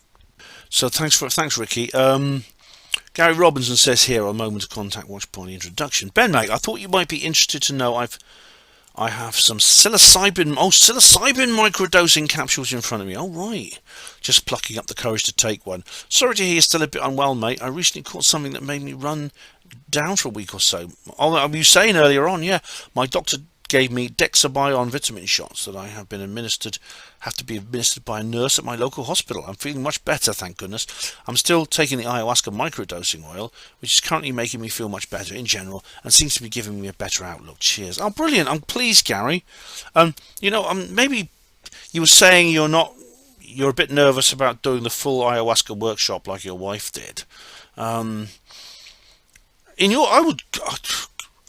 just saying this because I'm planning it. Go for it. Go for it. You never know what good it could do. Right, Lapis Conference 2022. Nick, investigate with Nick. Hi, Nick says first. Yeah, I saw Nick. It was good to see him there. I saw Nick at the Basis Project Social, which I didn't make a film of. Sorry, but Nick says underneath. Thanks, Ben. Hope to see you at the Basis Project on Sunday. Crafting Nice Bases on Sunday. And Nick says, I'm going to be to the Basis Project Conference at the Royal Oak Pewsey this Sunday. Be good to see you both there if you can. Oh, yeah, Crafty, you didn't go, but that's a shame. But it was really good. I'm really sad because, the Basis Project are holding a Christmas conference and I won't be able to go. I won't be able to go because I'm this is work. I've actually agreed to do like some live-in dog sitting for somebody.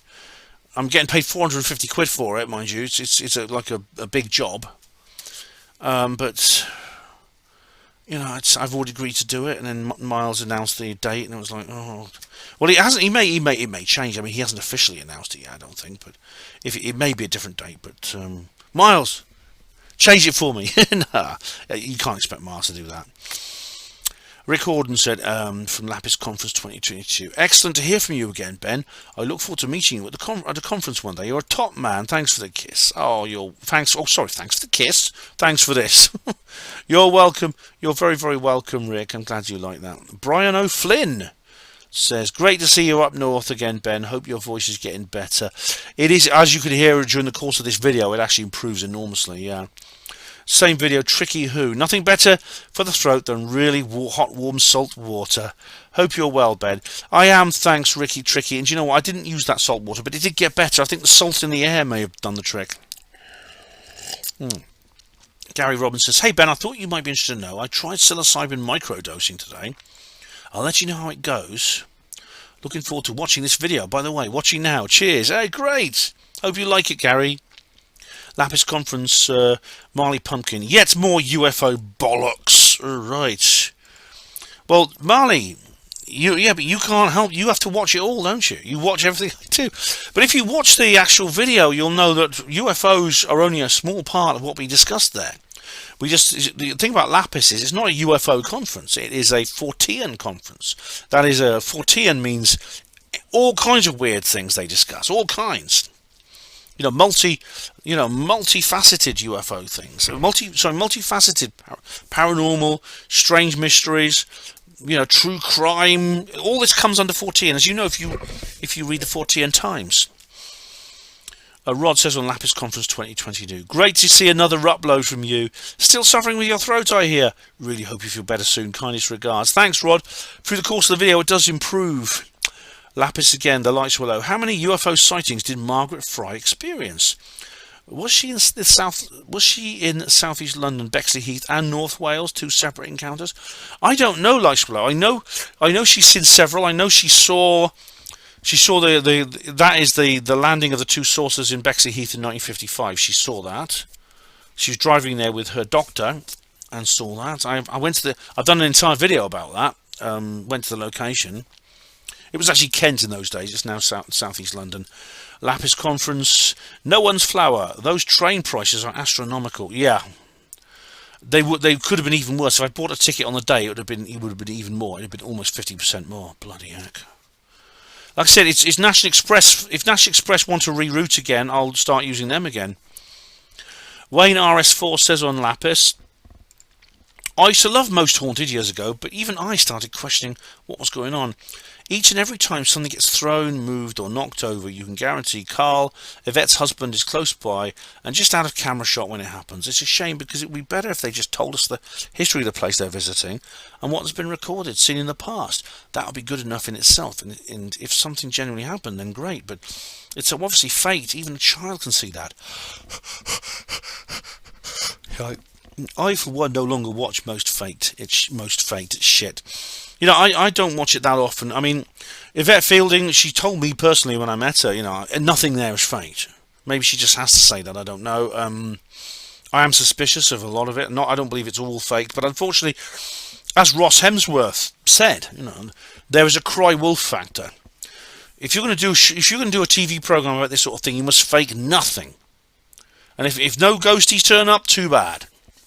You just as happened in the Tower of London, that show he did for BBC Two, which was a Halloween vigil. It's like a real ghost watch. Well, we spent the evening going round. We spent the evening going round, showing us around the Tower of London. He had a plan B. Lots of other interesting things to show people, and that's what you do. You don't fake stuff just to get views. And Ross understands that. You see, Ross refused to take part in a program where that was suggested. Lapis. Donna Wellham, try honey and lemon to soothe your throat. Thanks, Donna. I was using that, actually, and when I had a bad throat. Same video, Donna. Again, all depending on the subject, Ben. All depending on the subject, Ben. All depending on the subject, Ben, and what you're interested in. I think we sat near the back at our conference, same as last time. Were you there? Oh, was that the Cornwall one? Oh yeah, the Cornwall. Yes, the Cornwall. I couldn't go to the Cornwall. The Cornish UFO Society had their conference too, which I couldn't go to just simply because I'd already bought a ticket for this. And it was overlapping. But I've always been meaning to go to the one in Cornwall, and I couldn't go this time. But yeah, I'm glad you enjoyed it though, Donna. Lee Radford says on Lapis, a highly enjoyable insight of your time away at the Lapis conference, Ben. It seems you had a very enjoyable time. I need to go to the old Quest International. I used to go to the old Quest International conferences and had a great time meeting Tony Dodd and Bob Dean, among many others. Oh my God. Nostalgia, Lee. I didn't know you'd been into UFOs that long. That was before my time, that was. I think it's about time I started planning a conference trip once again. Thanks for sharing your own experience. You're very welcome, Lee. And you know what? Do come to try to get to some of these. And there's loads you can go to. And I hope to see you at one of them.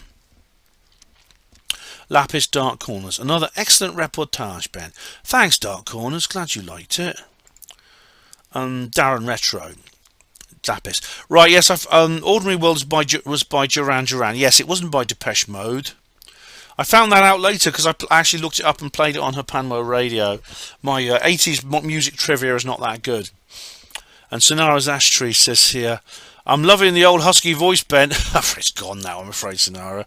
It's not bloody on being called a thing and a thief. Out of order. Great video. Thanks, Sonara. Thanks very much. You know what? I actually did put in a comment here saying his defamation against me will not go unanswered. Underestimate people at your own risk. Yeah. Yeah, I mean, he's spoken publicly about saying horrible things about me. He won't retract or apologise for what he said. I don't know if that's because it could be because he still believes it, or he just has too much ego and too much conceit to do so. Whichever the way, I'm not going to have anything more to do with him if that's his attitude. I'm really not. Leaps of Faith says on Lapis, hey Ben, I hope you feel better soon. Is that a GoPro 8 you have? Well spotted, yes, it's a GoPro 8.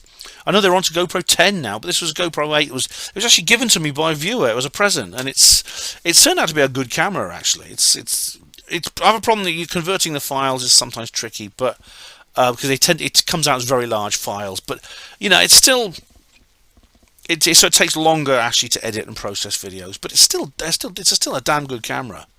I'm still getting used to it, because I've only been using it. I've used it only a few times actually when I had my camcorder, because I didn't really need to use it very often. But yeah, Tessa1111 says on Lapis, I find these travel films very calming with conference info. Oh, good. I'm glad you do. Since I'll never be able to visit the old homeland in my lifetime, it's lovely you share the towns and sea villages. Thank you, Ben. Oh, Tessa, where is it you live? I thought you lived in Wales. But you don't think you'll be able to go wherever it is you live. You don't feel you'll be able to go back. I suppose you come from England then. You won't be able to come back to England. That's a shame. Right, David, Splendid Isolation. Hi, David. Says on Lapis, quote, larger than a shark but smaller than a whale. What's that? What is that? It's a quote. I don't know what it refers to. David Splendid Isolation says on Lapis, Dayglow Orange? Question mark. It's actually. And in fact, Rick Horden says underneath, Dayglow Orange, lol. All right, it's Dayglow Yellow. Dayglow Yellow. Lapis says, Lapis says, no, Lapis doesn't say. TK says on Lapis, could you be more specific about people who've died suddenly and how they become ghosts? All my life I've never seen a ghost, and the one or two people I know who say they've seen a ghost also believe the stuff you believe, like aliens visiting it and free energy and energy vibrations. About 117 billion members of our species have ever been born on Earth. Could all the 100 billion be ghosts? Right. In answer to your questions, I don't know exactly, but all I know is that ghosts tend to appear in places connected with deaths that are sudden, violent, or unpleasant. You get a lot of them in hospitals, you get a lot of them on battlefields, things like that. I don't know the mechanism by how that happens, I don't know. He also mentioned that people who've seen ghosts also say that people who you've never seen a ghost. The one or two people I know who say they've seen a ghost, or maybe there may be more who have and don't tell you, TK, but they also believe the stuff you believe in, like aliens visiting, free energy vibrations. Right, that's what Michael Barkin calls the cultic milieu. That's a slightly derogatory way of saying it, and Michael Barkin is a skeptic. It's true. If you do tend to believe in one sort of like woo-woo thing, you'll often believe in others. Now, there's nothing wrong with that. I'm one of them. I'm one of them. Most people I know who believe in ghosts also believe in aliens. Not exclusively, but some, and vice versa. And there's some people who just believe in aliens and UFOs and nothing else. I mean, Stephen Bassett believes in he seems to believe in aliens and nothing else. But he's rare. And you say 117 billion members of our species have ever been born. Could all those be ghosts? I don't know. Presumably, if they are, they're not all visible to us. Otherwise, they'd be surrounding us continuously, wouldn't they? Lapis, TK. So how old is the Loch Ness Monster now then? Or perhaps this is a ghost too? No, it's there'd be a breeding population of them, like all other. You say how old is it? Well, how old are other species? How old is a species compared to an individual of that species? Well, obviously the individual's not going to last very long, but creatures reproduce. there'd be a breeding population of Loch Ness monsters. Possibly, maybe not exclusive to the loch. Maybe they come in and out of the loch through some kind of underground passage. I don't know. I don't believe. See, I don't believe I don't believe it's a dinosaur. I don't believe it's any kind of reptile. My guess is it's some very unusual type of shark or fish. Hence, it has gills. It doesn't need to surface. Otherwise, it'd be sticking its head up all the time. Lapis. Tino. Tino, it was a great weekend and great to see you there too, Ben. St. Anne's is a lovely place. Thanks, Tino. Tino does briefly appear in the video. Yeah, he was there. Lapis. David, Splendid Isolation. Haunted toilets. Moaning Myrtle. Yes, of course. That's right. This is Steve Jones's talk about haunted toilets, which I found very amusing and interesting. In the Harry Potter franchise, because Moaning Myrtle is a toilet. Moaning Myrtle is a ghost which haunts the toilets at Hogwarts. That's right. Nothing as it seems, says here on Lapis. Spellbound, a fitting tune for your third rail radio broadcast. Oh, right. There was a film called Spellbound, wasn't there? What's this? Hang on, oops. Ads. Susie and the Banshees. Spellbound. Oh, right. Oh, thanks. Well, I'll have watched that later. I like Susie and the Banshees. I think they're good. Good sort of punk rock sort of thing. Yeah. But thanks. Yeah. Spellbound. I'll play more of Susie. Actually, I think they're good. Right, Pentachiofo, Greg Hardman. Oh, right. When you read her story in her book, it has changed many times since her first report. Now, this is a person I've sort of been conversing with privately about this, and has sent me some information which I'm looking at. I've also been in touch with someone else who's had dealings with Greg and disputes what Greg says. So I'm carefully looking at both sides of this story now. All right. So, but thanks for letting me know, Greg. I'm always I actually met Greg in person. We didn't discuss this face to face, but we have actually discussed it since then. And I'm always interested in getting any information on an event, pro or con, or whatever side of the story you have to say. Okay. The Lights Below says on reply to comment 65 on the HPANWO radio 27th of the 10th 2022, Ghosts, you again refer to the fact that you once saw your doppelganger in Oxford city centre. I don't understand, as the original story was someone else saw it and told you. Next you said it was you. Then very recently in a video you stated that you had lied for some reason in the previous video, and in fact you hadn't seen it but someone else. Just for clarity, was it you who observed the phenomenon or someone else in the original video? Just saying and proving I do follow your content, so no offence. None taken, Lights Below. I'm glad you are paying attention to what I say. And I actually put it in a text reply here. Okay, I actually referred to this in my recent video, Bathing into History. If you've seen that, I provide a full explanation for this whole thing. Now, in 2011, in the very same event, the ASAP Seriously Strange conference in 2011, we were talking about the ghosts of living people. And I mentioned that that somebody had seen their doppelganger in Oxford city centre. Now, that wasn't true. It was me. I've done an entire video about this since then. I've done an article on HPANWO Voice as well. Now, and I did lie in 2011. And you know what? I can't remember why. If it was to do with discretion rather than a deception. I must have had some, whatever my motive was for lying, it wasn't to deceive. You may say, well, lying is always there to deceive, but it's not. It's sometimes there for discretion as well. I'm supposing you're going to go to the doctor, right? And you've got to go to the doctor to have your some kind of anal polyp drained, right? And someone says, well, what's wrong with you? You're going to the doctor. What's wrong with you? Oh, I've got a bit of a headache. Wouldn't you say, oh, I've got a bit of a headache? You lied to that person. Why do you lie? Because you don't want to tell them about all your embarrassing conditions. I've told people several times now about an embarrassing condition I have, and I wish I hadn't. But there you go. It just came up. It actually came up as part of a discussion about how mental trauma affects the body. But so there you go. I mean, so there's lies of discretion and lies of deception. Not all lies are black lies. Some are white lies. Things like that. Lapis, body technician. Thanks for sharing this, and we'll be interested to know more about the Muslim couple and their experience. That is Jenny. Yeah. The best thing is go to BUFOG, the Birmingham UFO group.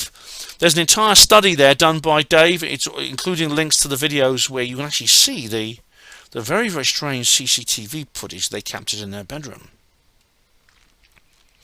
Right, Alex Jones in court. Oh, I've got I have now. Oh, right. I had a little conversation here with Max Q, which I clearly I seem to put in a lot of text comments, but Max Q said here on Alex Jones in court, Richard D. Hall is to be the next in court. Search UK terror survivors tracked bound down by disaster trolls. And of course, I said underneath, I know, that's why tomorrow's live stream will be about that and not Ghost Watch. See the pinned comment in the notice. I've also written an article on HPANWO Voice.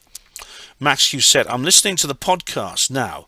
There's quite a few. With a VPN at work, I will watch the show later. Are you worried they will come for you now? Shit's coming home to roost. Going after Hall shows it's not about money. David Icke probably worried he's going to lose his fortune, I guess. I guess that was bound to cross the pond to the UK sooner or later. Right, and I said, Max, if you read the tone if you read the article, you'll find my tone defiant. I intend tomorrow's stream to be the same. Max, you defiantly. I question you on these subjects. You're always sheepish. No, I'm not. I've answered you correctly. Am I what? Am I scared? They'll come for me. Well, of course, I wouldn't like that to happen, but I'm not going to gag myself and not talk about this sort of thing anymore just because of that. If Mariana Spring turns up at my doorstep, I'll just tell her to go away. Going after Hall shows it's not about the money. David Icke is probably worried he's going to lose his fortune. David Icke doesn't have a fortune. David Icke earns a reasonable living for what he does. If David Icke wanted a fortune, he could have had one because he was a national reporter on national TV for the BBC. He was one of the country's top sports journalists. If he'd stayed in doing what he was doing now, Max Q, he would be where Gary Lineker is probably right now, earning 21 million a year. Instead, his company turns over, I think someone said, a couple of $100,000. Which is fine. I mean, good. I'm glad he's earning money from what he does. He deserves to. But this idea, Dave, just in it for the money. I mean, I addressed that in the live stream, so there's no point repeating myself here. Paul Armstrong says on Lapis, to catch up with friend and foe alike is what Probe Lapis is really all about.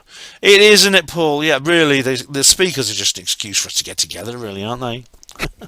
Oh, we have another thread here. This is, it's Jam Noise on. This is RDH Panorama live stream. Jam Noise says, great live, soul brother. Thank you. Thanks, chat.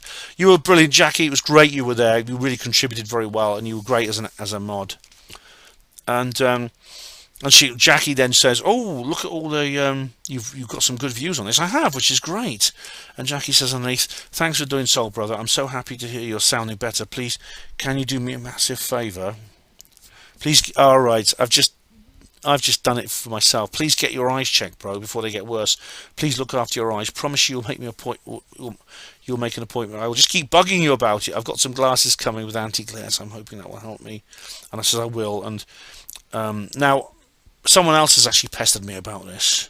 I do sort of find I have to squint. I'll go to boot. I don't want to. I get nervous about seeing these people, but an optician is not like the dentist. There's nothing invasive. But I will probably I will have to get that done. Yeah. Jack Burns says lutein supplement is very good for the eyes. Well, thank you, Jack Burns. I'll try that. Yeah, thank you. Same video. Jam Noise says 307 views now. Woohoo! Yeah, that's actually reviews of the recording. Yeah. All right, to RDH Panorama. Hey, Shelley of the Red, how you doing, Shelley? I'm glad you're on YouTube too. I'll have to. All right. I'll just check your channel. I'll have to sub to you on YouTube as well. Shelley, I know very well from. I'm already subscribed to Shelley on there, on YouTube. Okay, I'm usually on Odyssey, but just this came into my feed quicker. And geez, Hall's in trouble. Yeah, he's the one Brit I know personally as an American, and he's an ass really. But this is injustice. Yeah, true. Well, he's a bit. Shelley, he can be a bit of an ass. But yeah, it is injustice. He really doesn't deserve this, Shelley. He really doesn't. His personality is irrelevant in this case. They want to go after him as the UK Alex Jones counterpart, and all the little neo-lib lemmings have a new witch they can burn. You've been studying, Shelley, you've been reading our bloody newspapers, haven't you? Yeah, he's actually been in the newspapers, front page in some papers, saying there's horrible things they've said about him. We should tackle this most evil troll and things like that. Oh, they're nasty, vicious people. Now, Richard's a tough cookie. He doesn't scare easily. Now, he has tried to turn this to his advantage by producing new videos for people he believes will come to find him now that he has this infamy. And he says, look, he made a video saying, if you've just heard about me for the first time, you've come to the right place. And so hopefully people with an open mind will go and find him, and they will look at his videos and realise that he's not the way as portrayed in the media, and he actually produces a lot of good content which asks genuine, serious questions about the way this world works that everyone should be talking about.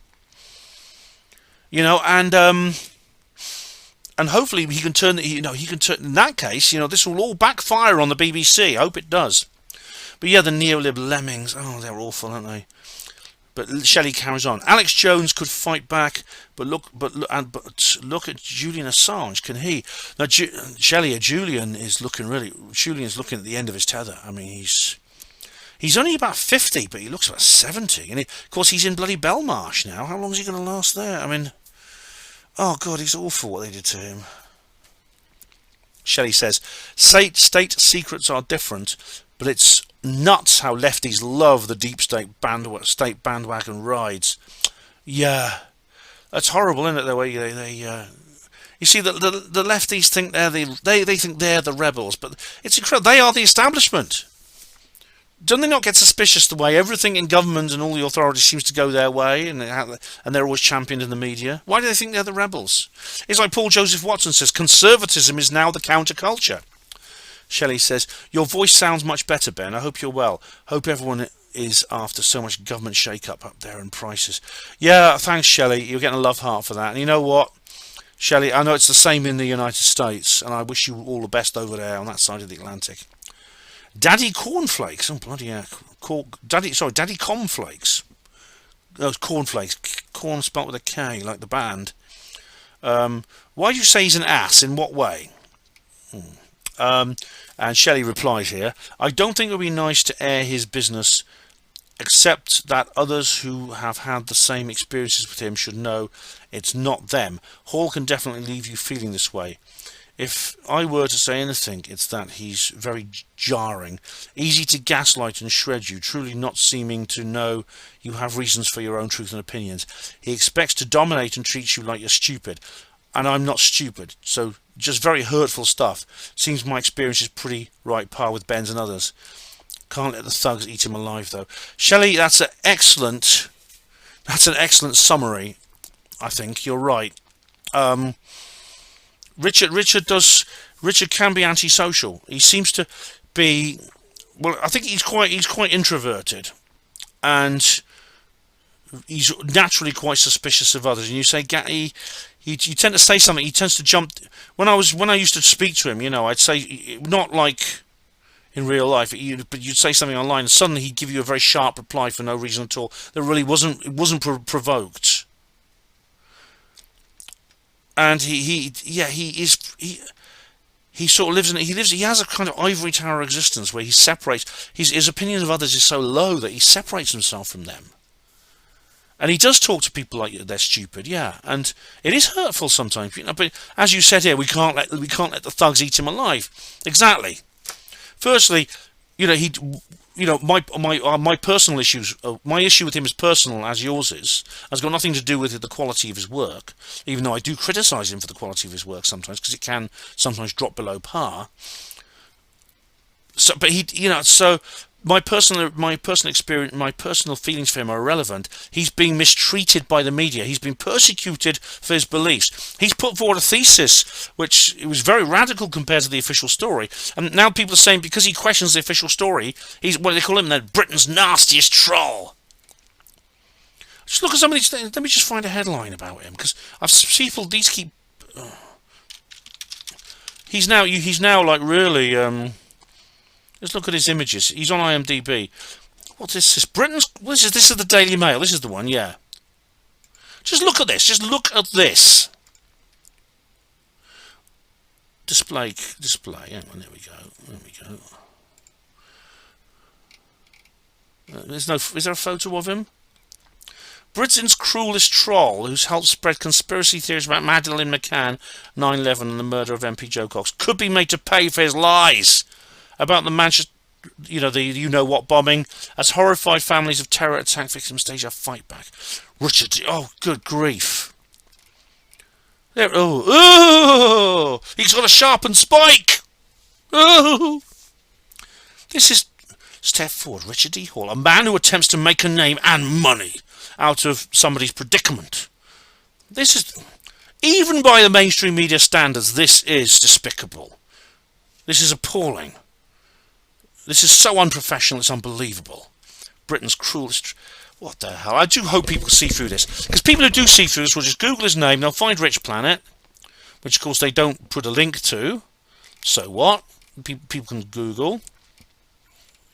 And they can Google him, and oh, that's the end of an hour.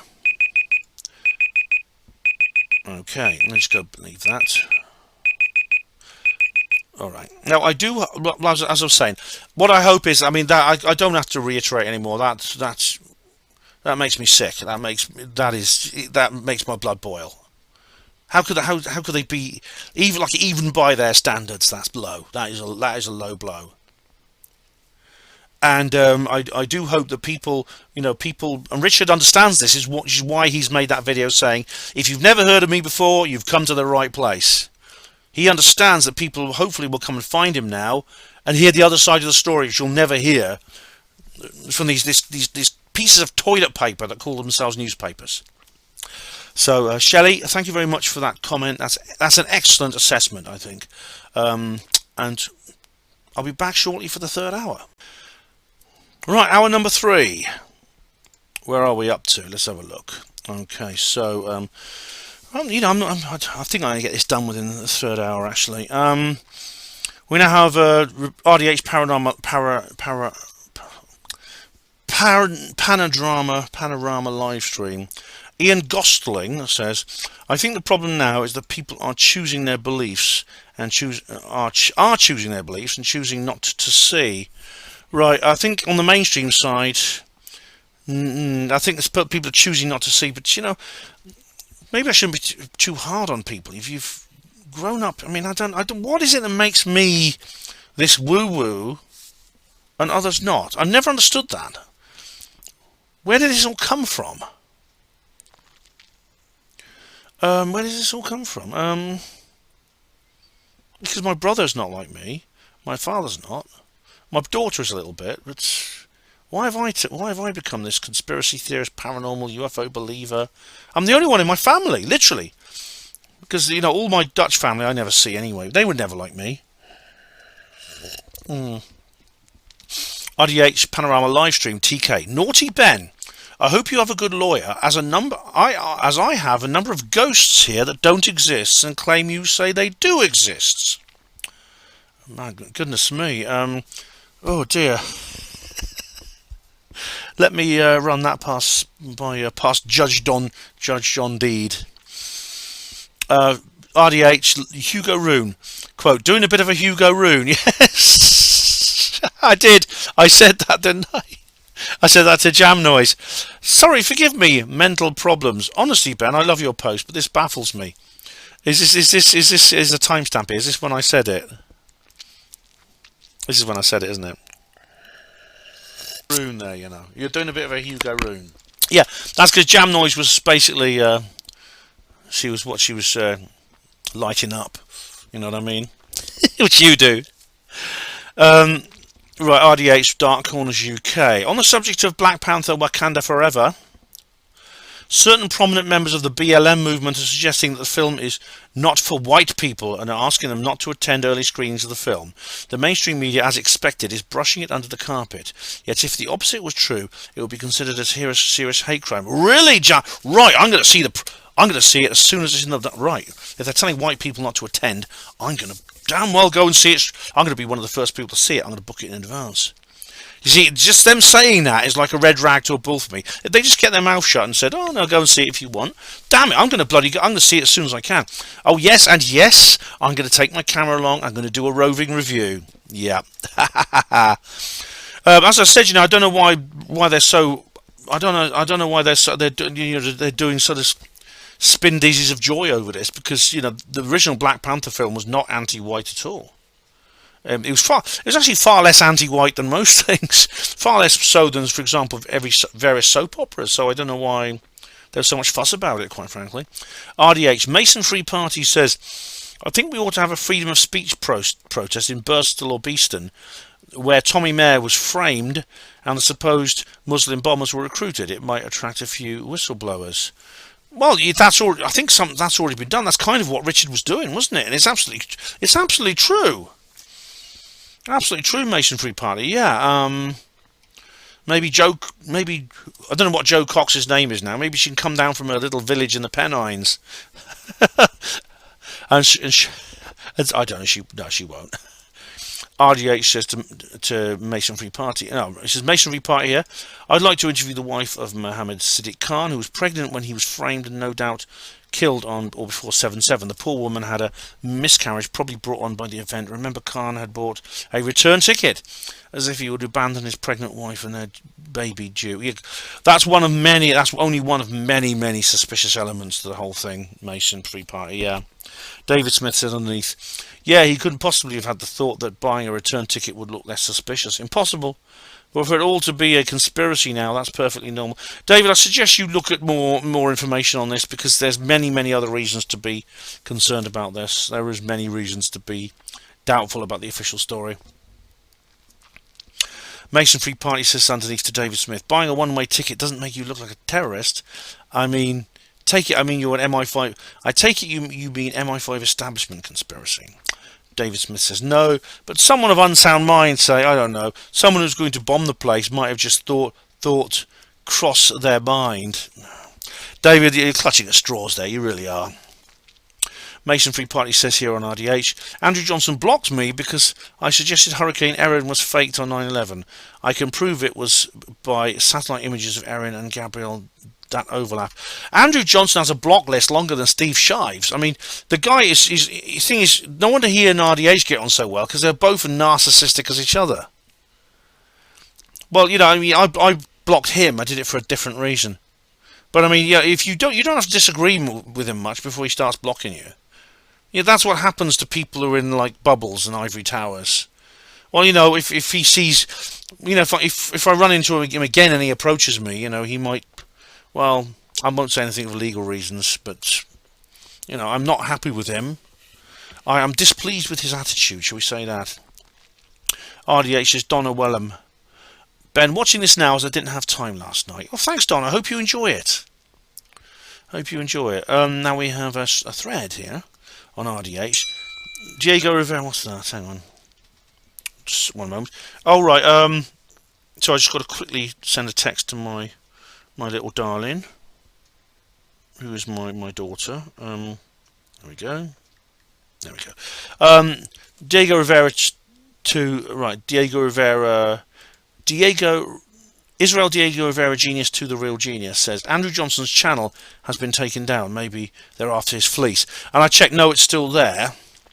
Diego Rivera says it was UK Critical Thinker who got taken down. I thought it was Andrew, but it was someone else. No, yeah, it was him. He was someone who's working closely with Richard over this. And but Andrew might be next. And it's UK Critical Thinker was great actually. Yeah. I hope he's probably on BitChute or Odyssey if he's got any sense. Jam Noise says underneath here. UK Critical Thinkers channel was there yesterday. I checked during the show. It has been taken down since RDH mentioned it. FFS, you can't make this shit up. Oh, I wish I could, Jackie. I wish I could. I wish I was making it up. I'll check. I'll find him. He's probably on Odyssey, or BitChute. We have Black Circle now, who says in reply to Jam Noise, Rich Planet, Russian vids and UK CT all taken down after involvement with this BBC TV show. Taken down before it even aired. Sounds fishy. Told people not to take part with the BBC. Yeah, it's very. I mean, I hope Neil Sanders now realises. I mean, it's naive in the extreme to think that he would be treated fairly. I hope he won't do any more interviews with them. If he does, then he's asking for trouble. But yeah, I mean, like I said, I think they could come after many of us. Andrew will probably go at some point. What about me? And look, if I disappear from YouTube, you know where to find me. I've said many times, I don't put all my eggs in this basket. All my stuff's on BitChute and Odyssey. I'm in the process of backing things up on Rumble. All my new videos are going onto all those sites. I've also got an account on Brighteon. You can find me if I ever disappear from here. You know where to find me.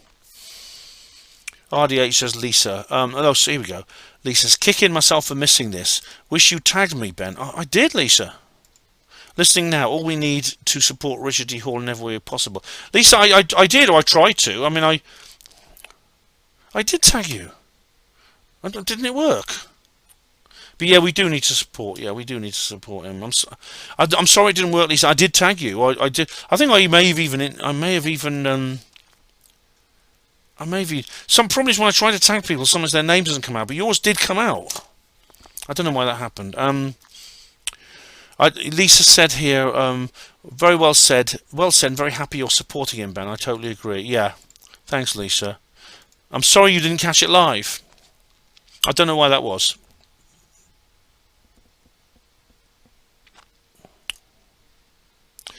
Gary Robinson says on RDH. RDH is all over the mainstream news today. Yeah, we've just seen a classic example of their delights of wisdom, haven't we? You have to wonder if what they are doing to him is a warning shot, forcing him to stop making sensitive films.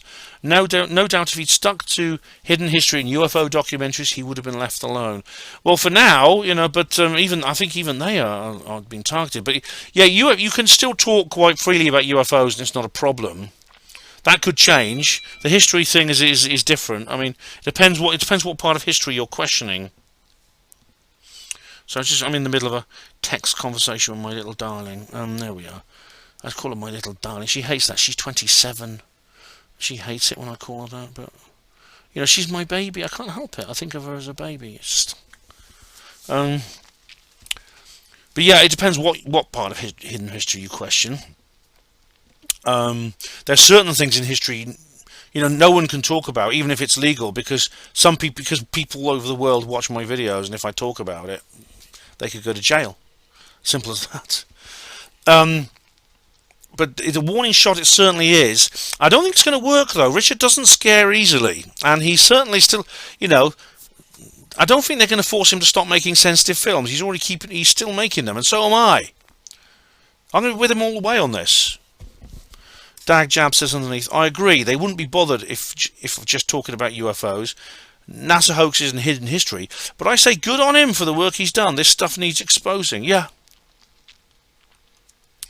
And I don't think he's going to give up. Lisa says, if Neil Sanders is now attacking RDH and has taken the J word, the V, he's not even worth listening to.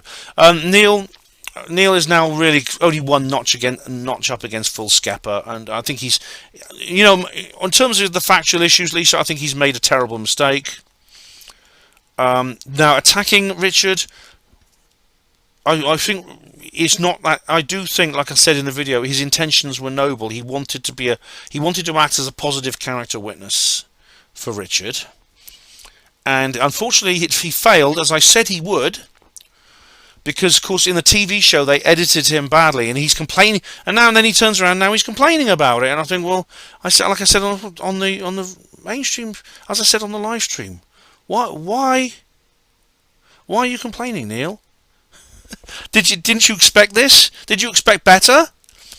Did you really think they were going to be honest with you? I mean, on the radio show, it's a little bit better because his radio interview on Mariana Springs Radio 4 show is slightly better, so you can check that out. Lisa says the whole Pelosi thing is part of a well-planned optic movie to reveal, no doubt. Yeah, well, Lisa, I do think that's with the midterm elections. It's actually tomorrow, and with Trump going ahead more and more. I mean, I think Paul Pelosi has been caught with he's been shown with his hand in the cookie jar and many other places besides. He's been caught with his pants down, literally.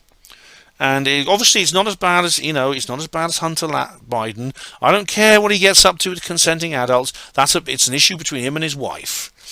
Does she know what? I mean, I don't know. Maybe she's doing the same. Maybe she's just got like some college girls around her place. I don't know. But I don't care what consenting adults do. It's just they then stand up and pretend to be the paragons of virtue. And that's what I don't get. Barry dies. Caroline McGreal.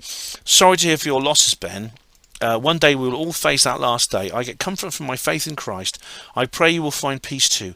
Hang on to the good memory's sake. Take care, Ben, and go and pay your respects to Barry's place of rest, for which will be a healing thing for you to do. Thanks, Caroline. That's thank you very much. Much appreciated. Mark Cocking says Mark Cocking, hey, on RDH. It's good to hear from you again, mate. I've actually met Mark a few times. I've interviewed him. He's cool. It strikes me that the precedent they will now use to take him down is that set by the Belfield case. Now, I don't know enough about the Belfield case to comment. I think they're certainly using Alex Jones as a precedent. But I know Alex Belfield is another person who's got into trouble, and I haven't looked into the details of that. But anyway, RDH says, use RDH, and it's Steve mumbling. The little old lady getting mugged is an inaccurate analogy. She was mugged by thugs. Sad, but easily believable. But the conspiracy theorists wouldn't believe that. They would say she was beaten up by shape-shifting alien lizards from outer space, or hit with a directed energy weapon or some other ludicrous nonsense, and the thugs would go undetected and unpunished. RDH gave up researching UFOs as he found no evidence, like many others, because there isn't any. His stall at the market might have been shut down simply because the market manager is Jewish. Apparently he was selling Colostroms, something, I can't say, rubbish. He's probably lucky. He might have had a visit from Mossad. Alright, firstly, with the first part you say the little old lady getting mugged is an inaccurate analogy. No, you've missed the point. She was mugged by thugs. Yes, but 9/11 was done by... If you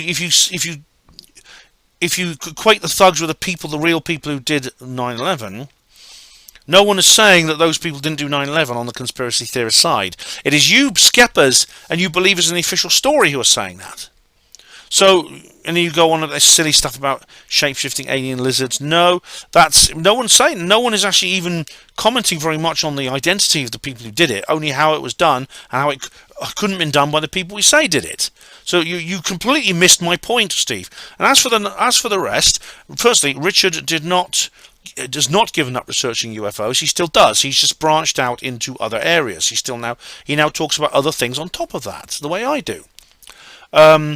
As for I don't know who's the market manager at the stall. Richard, I don't think Richard was selling. Now, Nick Collison has written numerous books. The particular book you're talking about, I don't know.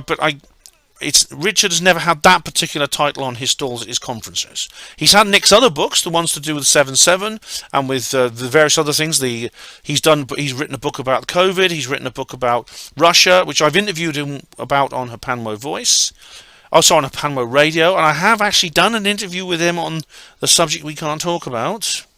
I couldn't do it on CMI. I had to make it a special show. I did do an interview with him about that, and I don't see why not. I think we should be allowed, and it should not be illegal to discuss certain things and discuss pieces of information. If they're wrong, we're wrong. But I don't think that particular title was on. If that title was in his market stall, then he's selling it there and not on his conference stalls. And as for Mossad, is an intelligence agency from Israel, which is it's actually supposed not to operate outside Israel without consent of the UK government. I know it does, it's very obvious.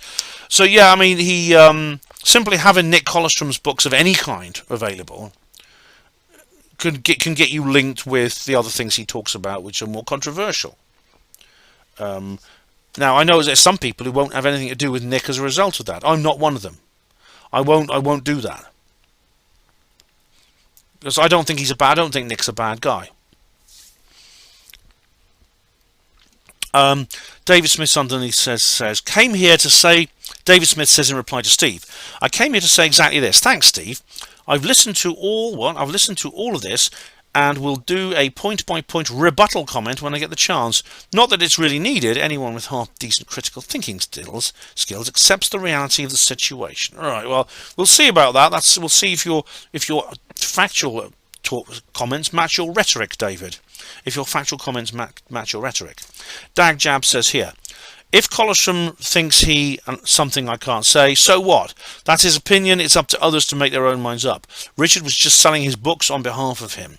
He didn't have any involvement in it as far as I'm aware, so nothing to do with him. Quite so. In fact, I don't think that particular book was on sale. Richard's not, to my knowledge, has not sold that particular book before.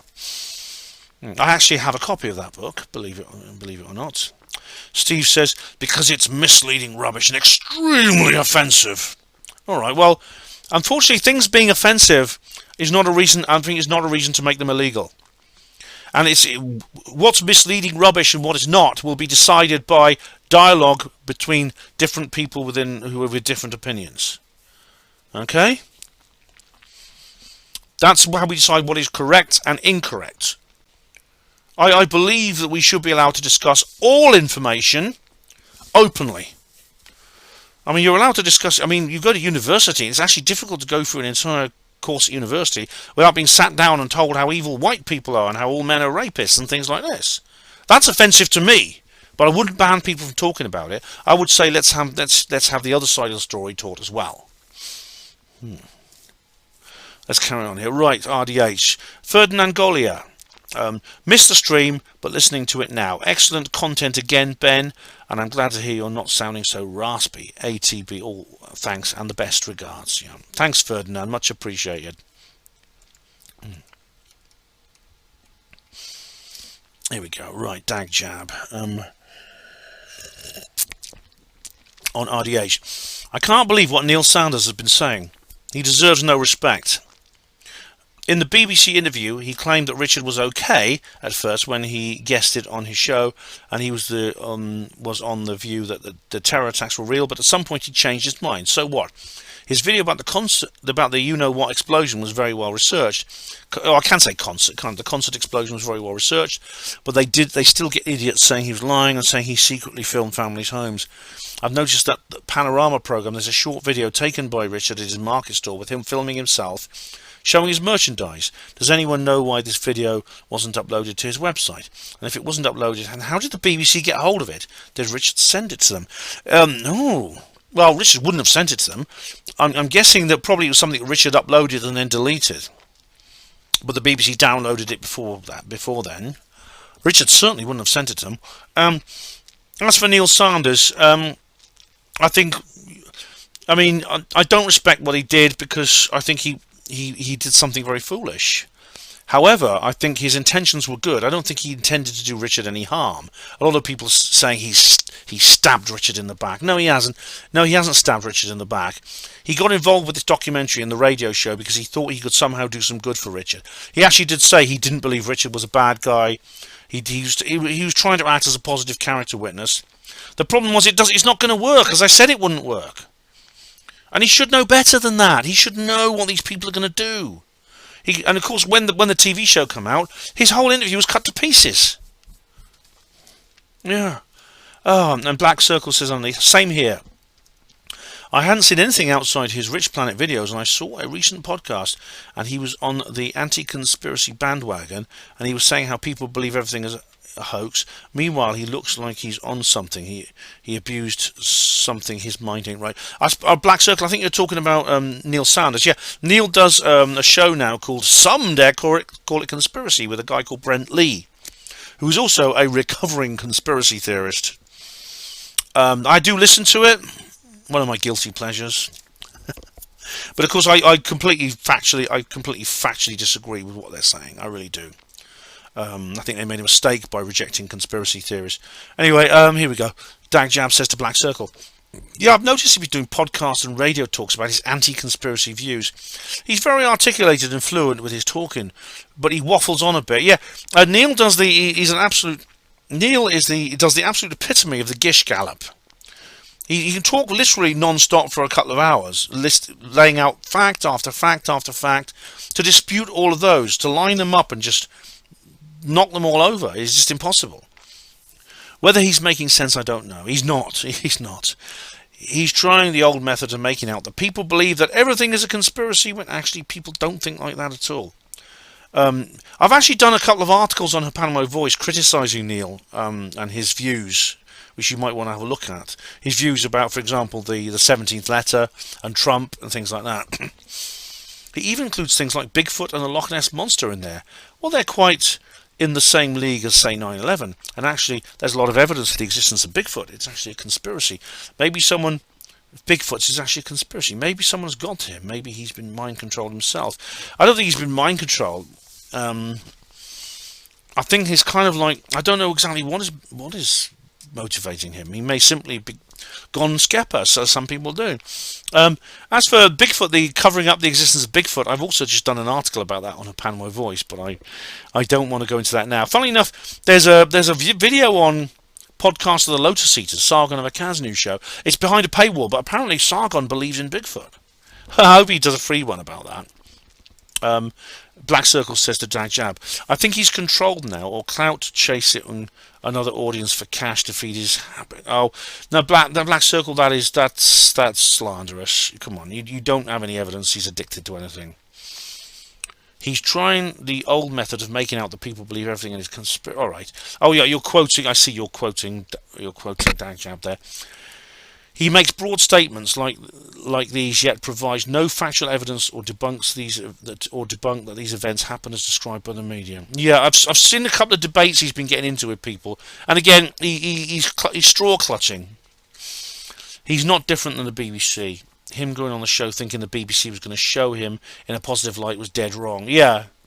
Well, he is different from the BBC in the sense that I don't think he wants to harm Richard. In fact, he got involved in this, I think, trying to protect Richard. But it was really... That's futile. Absolutely futile. I can't believe people fell for the BBC giving them airtime. Everyone involved got their channels deleted and didn't get any exposure they thought they would from this. Well, Richard didn't get involved in it. Neither did UKCT. They got their channels deleted. No one who's involved. I don't think Neil has lost his channel. He's still there. But no, Richard sensibly didn't get involved. Yeah. Dag Jab says here to Black Circle. I agree there. He doesn't seem to grasp the fact that Richard goes by evidence research, not belief or paranoia. Because something may have happened in his childhood or whatever, which has made him cynical of the world around him and made him mistrust governments, etc. Yet there are people like that, myself probably included, but I see this as a good thing. Hard to tell if someone like Spring really is that naive, and really just think this is just people falsely believing in these things, or that it's just a clever act. She knows full well what's going on. If she does, then she realises this will affect her too with the tyranny that's coming. Mariana Spring, I don't know exactly how much she knows. She doesn't have to be briefed into everything actually to do what she does.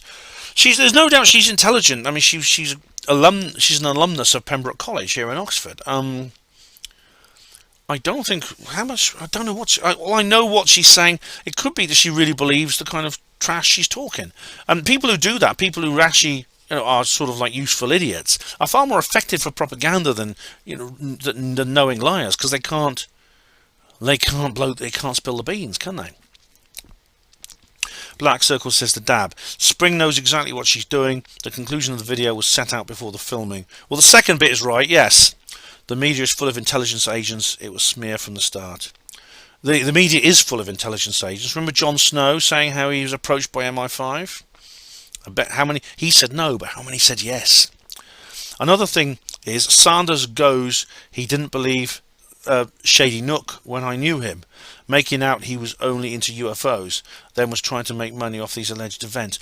No, I think Neil actually was saying that Richard changed his mind over Shady Nook and other terrorist events and was only into UFOs at first.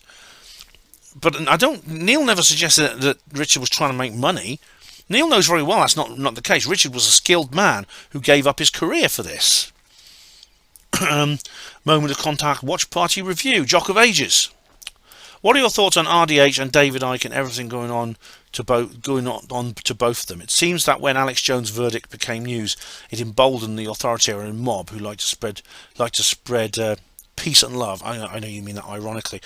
Jock of Ages, as I've just been describing, I've done an entire video on this subject. I've done an article on HPANWO voice. I noticed that David Icke has now apparently been banned from the EU, which, I mean, it was someone posted something about that. I'll have to check it. He's apparently on a terrorist watch list. David Icke is on a terrorist watch list. Oh God.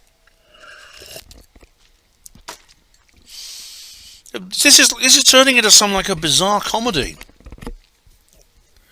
I haven't covered David Icke in detail, but you know, I'm surprised actually they went for Richard and not David first.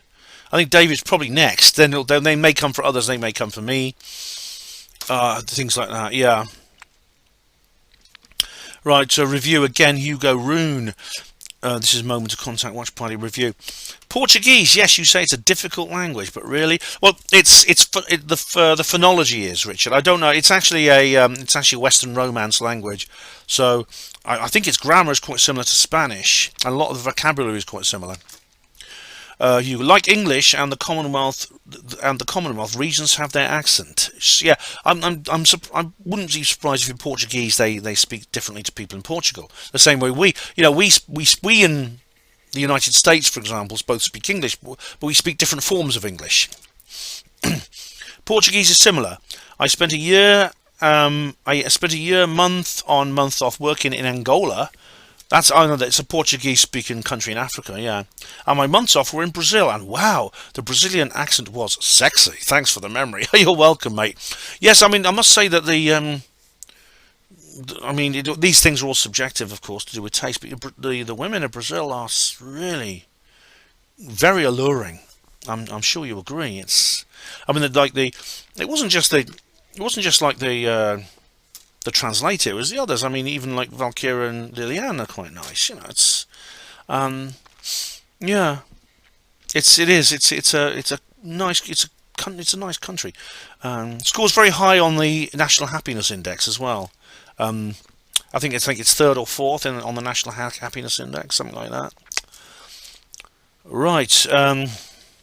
And now this is Dag Jabbers. I've already looked at this video. I've already watched the video he's just sent me. This is on RDH. Apparently Ms. Spring's involvement didn't start with RDH. Here she is on Politics Joe's channel. I always thought there was something fishy with Politics Joe.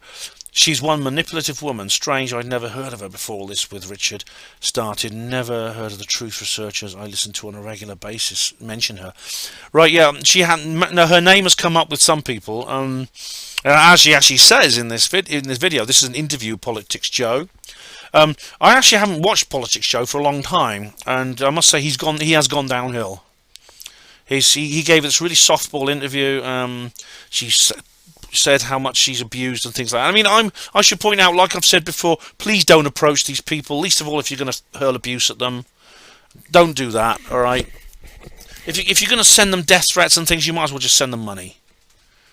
It's completely it's not only immoral, it's completely counterproductive. Be professional, guys. We have to be, we don't give them the ammunition they need to demonize us. I know they're going to make stuff up, but it's much easier if they're forced to make stuff up. It's much easier to expose that than if you just do things that play into their hands, like Neil Sanders did.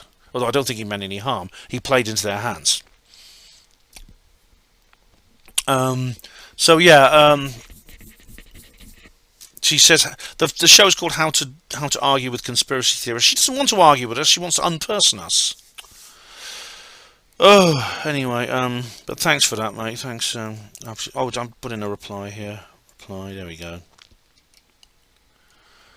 Now, Gary Robinson says on review, Ben, mate, I'm not sure if you know about this, but as I write this comment, RDH is on the front page of the Daily Mail. Unfortunately, Gary, we've just discovered that. Yes. What a travesty that is. RDH live stream Dag Jab. Why are haters of Richard adamant that he did stalk the concert bomb victims? Did he? Richard knows what he's doing and surely would not have done anything malicious that would have gotten him into trouble. The word stalk has been completely. The word stalk. What a misleading. Hang on. My comments are not. Where's my comments going? Oops, something went wrong. Oh, what's going on? Hang on. Something's going wrong. All right. It seems that my comments are not posting. My tags are not posting. Right, okay, so what I'm going to have to do now is, I don't know, I can refresh this. I'll refresh. Hang on, I'll just refresh this page. Maybe it'll work then. Oh, I'm still online. Yeah. Okay, but, I'm nearly at the top now. Right. Well, it's appearing. My comments are appearing. Yeah, okay, they've appeared now. Bailiffs out of the blue. Okay, did you hear more following payment? No, they're not saying a word to me now. I think they're now what they're doing is now they've actually converted my debt into a credit bond, and they're floating it on the stock exchange basically. So the last thing they want me to do is pay it off and dissolve the bond. Honestly, our economy is a joke. It really is. This is Sander Peloquin Bardia. Okay, this is review. I've seen the movie. I can't say it's bad. It's a good movie, but I learned pretty much nothing new from it. I'm in my 40s, from Quebec, Montreal, and there's a well-known case here. Yes, Sander, I saw that on Secure Team 10. Yeah, the alien they found buried in the snow. That's just outside Montreal, isn't it? But I've got a bit of a problem the way JF is acting.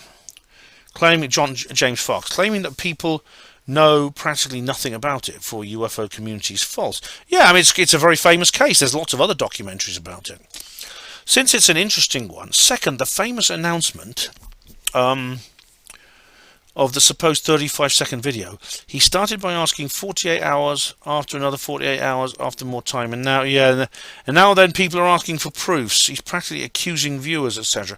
Yeah, he's trying to, he's talked for several while now about this special video that's been coming along. It's not helped with the fact that the UAPTF report is late. I don't know if there's a connection there. Probably not, but yeah. Try to not having enough understanding, then we're asking for too much. It's not its fault, etc. Well, if he stopped hyping it up, then maybe we would stop going on about it, To me, it's a red flag. Sorry if you wasn't sure since the beginning. Just shut up. Don't go brag over TV and web, claiming evidence is bringing out soon. And on top of that, that's it. Yeah, don't brag. Just bring the evidence forward. Don't make programs about what's real. He's offered $20,000 for it. He talks about making the same movie, but with a director's cut. The offering, this is a big mistake, I think. And I've actually tweeted this at him. Offering a cash incentive for evidence. I understand his motives. He thinks he's going to, hopefully people will come forward and who wouldn't otherwise, who have the evidence, and they'll say, well, I'll take this money because then I'll be able to get a lawyer to defend myself when I'm accused of breaking my security oaths and things like that. But it's also going to add a massive amount of noise to the signal because, and this happens every time, it's happened so many times with Loch Ness. Because newspapers asking for Loch Ness footage. The noise added to the signal are the people who just come forward with fake evidence to get the money.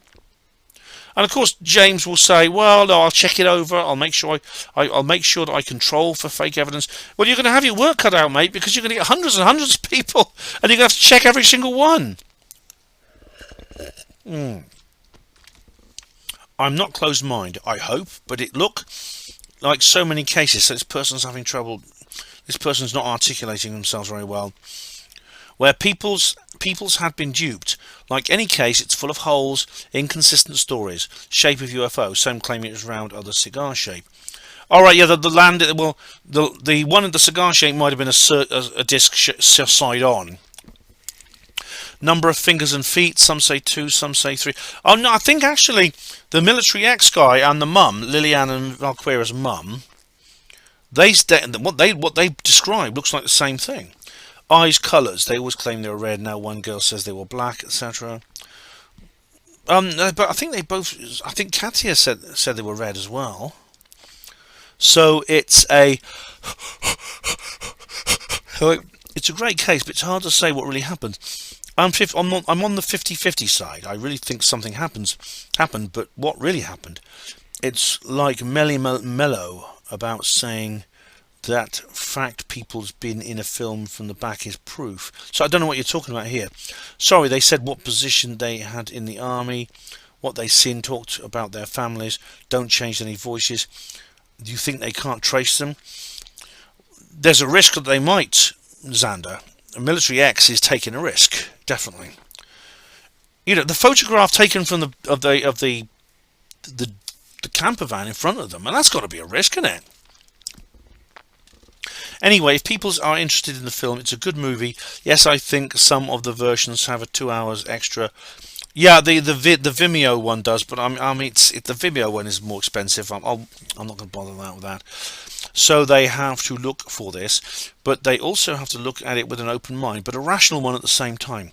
And don't take much at heart what's going on unless if something is really shown to the world. Sorry, a French speaker here. Oh, sorry, you're a French speaker. Like many people in Quebec, you're French speaking, yeah. And I know a lot of you don't speak English out of principle. You're just like the Welsh speaking Welsh.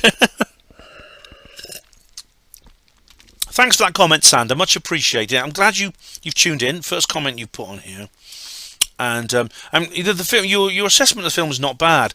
I think your description, the alien description of things, are more consistent than you're saying they are. But as for James Fox going on about this secret video, you know, either he has to put up or shut up. Either give us the video or stop advertising it. Thanks very much, Sander.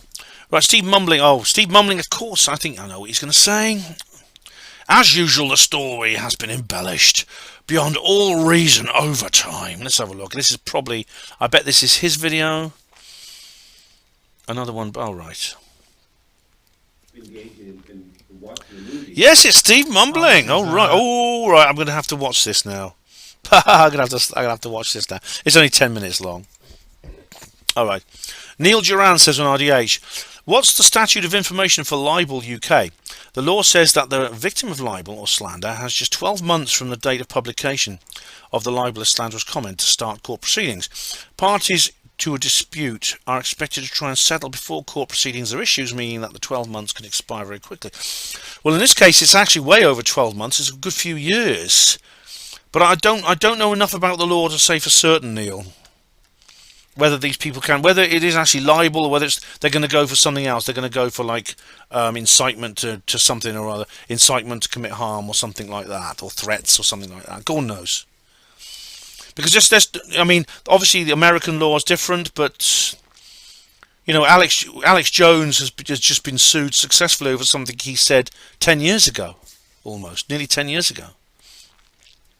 Right, final comment on the list. Steve Mumbling, deleted it again. Tusk. I think I'll have to do a video about it.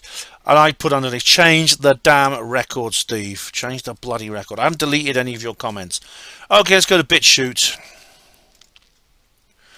What have we? Now, I've got some BitChute. Actually got some BitChute here. I've got some notes for BitChute comments. Yeah, because I actually accidentally clicked on it, which of course deletes the notification. This is on moment of contact on BitChute. Right, so let's just go to my channel.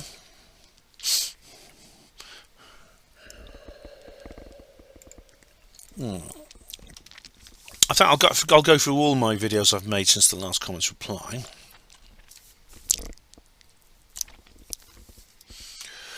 Right, what have we got here? The globe. All right, BC. Let me just put a pause. BC17 says, the globalist last desperate card, the aliens, to explain all the deaths of missing people. Just blame the aliens instead of the I can't say that, where it truly belongs. Do not be deceived, Anons. You are ready. Okay. The what you said about the something I can't say is false. I've done an entire video. It's called Jews, incidentally. Just watch that. Now, as for the desperate last card, yes, Carol Rosin talks about this, and she's absolutely right. The last card will be evil. Yep, they may well decide to pull the alien invasion card. That is a distinct possibility. It is a distinct possibility. Okay, I'll go to okay, let's start going through my notifications now. It's easier just to do that. I've got 1145, so I'll probably have some comments in there. Obviously, the good news is I always get comment notifications, which I'll go through.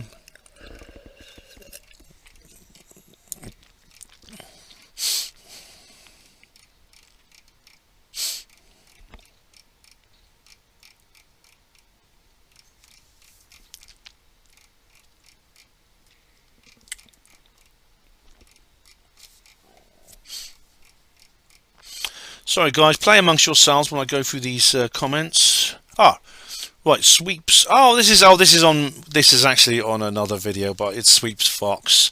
He's a good guy like Sweeps, so I'll put it anyway. I said here, Meghan Markle, that is. Meghan will say just about anything to keep people talking about her. Poor Harry, after all he's been through with his mum being murdered, and that's what it was. It's easy to, in a moment of weakness, to fall for some glamorous psycho bitch. Cheers, Sweeps. And Sweeps says, you're probably right. I can't do Sweeps' voice, but on top of this whole matter, but it's just like you to investigate journalism type. Need more of you. Thanks, Sweeps. Cheers, Sweeps. That's a nice one, mate. Okay, so let's go back to notifications. I must have some.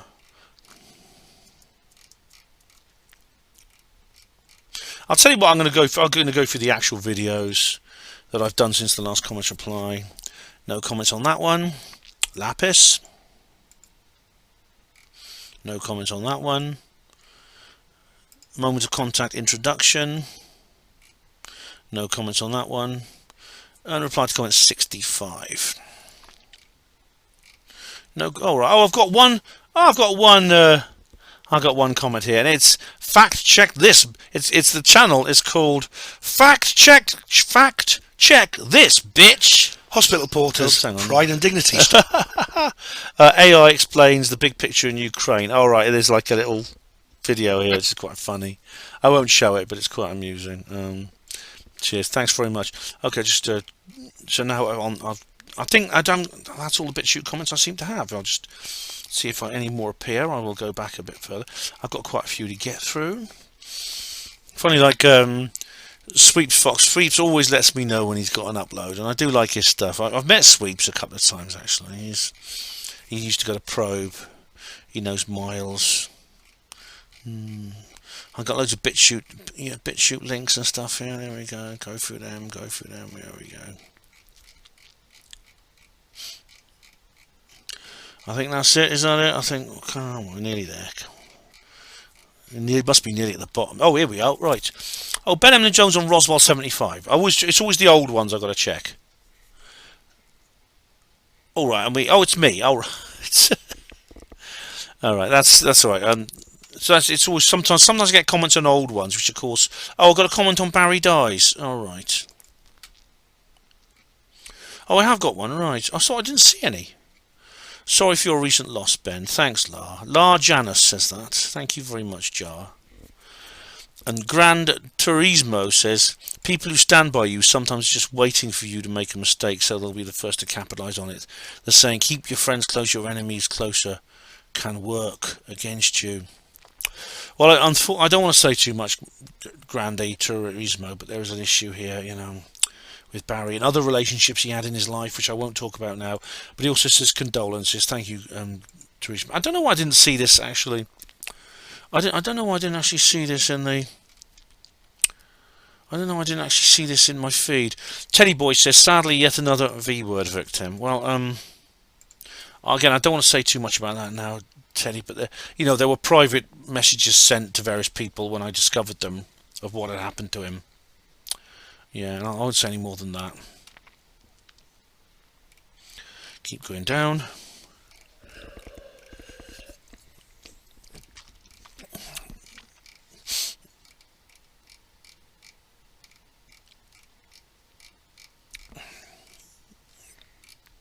Alright, and that's it. Okay, so as always, mark all as read. Delete all. There we go. So now I'll know where I am next time. Know where I stand next time. Okay, so now let's go to Odyssey. Let's check out Odyssey. Now I do get notifications from Rumble. Let me just see. I do get notifications for Rumble actually on things. For comments on Rumble.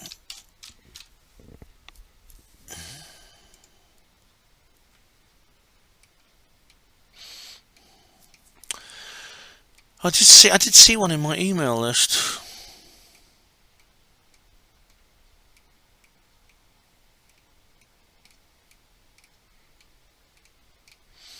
Oh, anyway, I'll forget Rumble. Okay. Let's just go to my immediate notifications here. Now, as you know, notifications only last about 10 minutes on. They only last about 10 minutes. Oh, sorry, 10. You only get 10 of them on your sort of notifications list here. Oh, Jam972 was talking to me on Thomas Barden Reese's channel. I'll just say here, LMFO bro, I was making a joke about Dr. Stephen Greer. Oh, I'll just let me just go for this because this is quite funny. Hang on, oops, no, not that one. Here we go.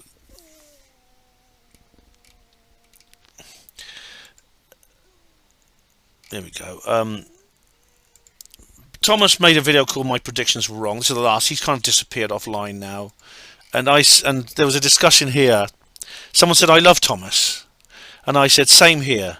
I'm not gay, but if I were, ... And Jam972 Ben, I love Thomas too. Even now, more now for admitting he was wrong. Only a real man would do that." But then underneath, she says something to me. Oh, I can't find it now. Not to worry. Anyway, let's get on with it. Let's get on with the joke, as Ronnie Corbett used to say. But it was. There we go.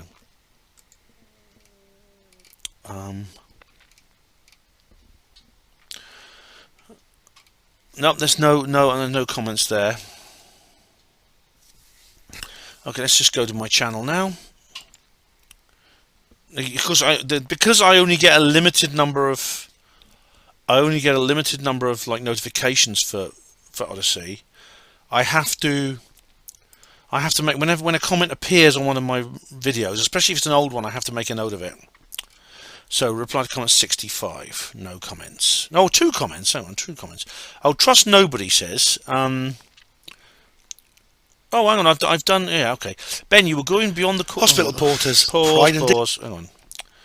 You were going beyond the call of duty here, like John Lennon belting out "Twist and Shout" at the end of a 12-hour marathon session at Abbey Road with the mother of all sore throats. "We are not worthy, you know. Get well soon, mate. Thanks." I don't think it was quite as bad as that. Even John started to croak a bit then in that recording.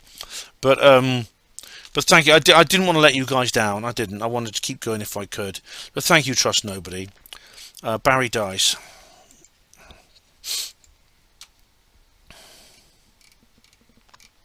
One comment. Trust Nobody says here. I'll just hit pause on that.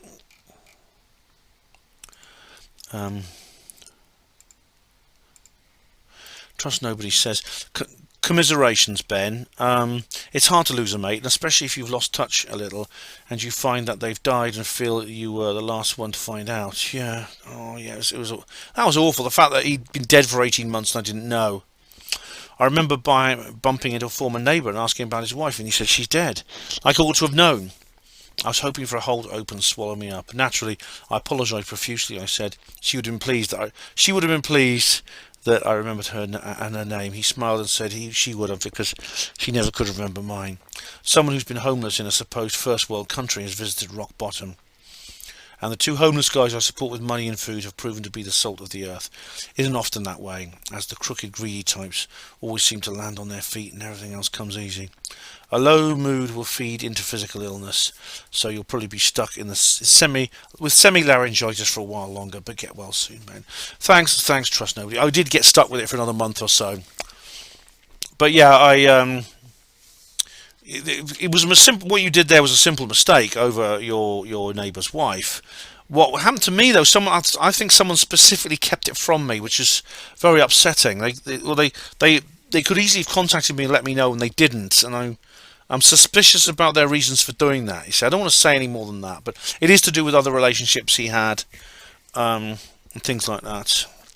Yeah, but I'm glad you're supporting these homeless guys, and they're the salt of the earth. Not all homeless people are like that, as you know from the video I made about it, but you found some good ones and you're giving them support, which is nice. Moment of contact introduction. No comments. Lapis.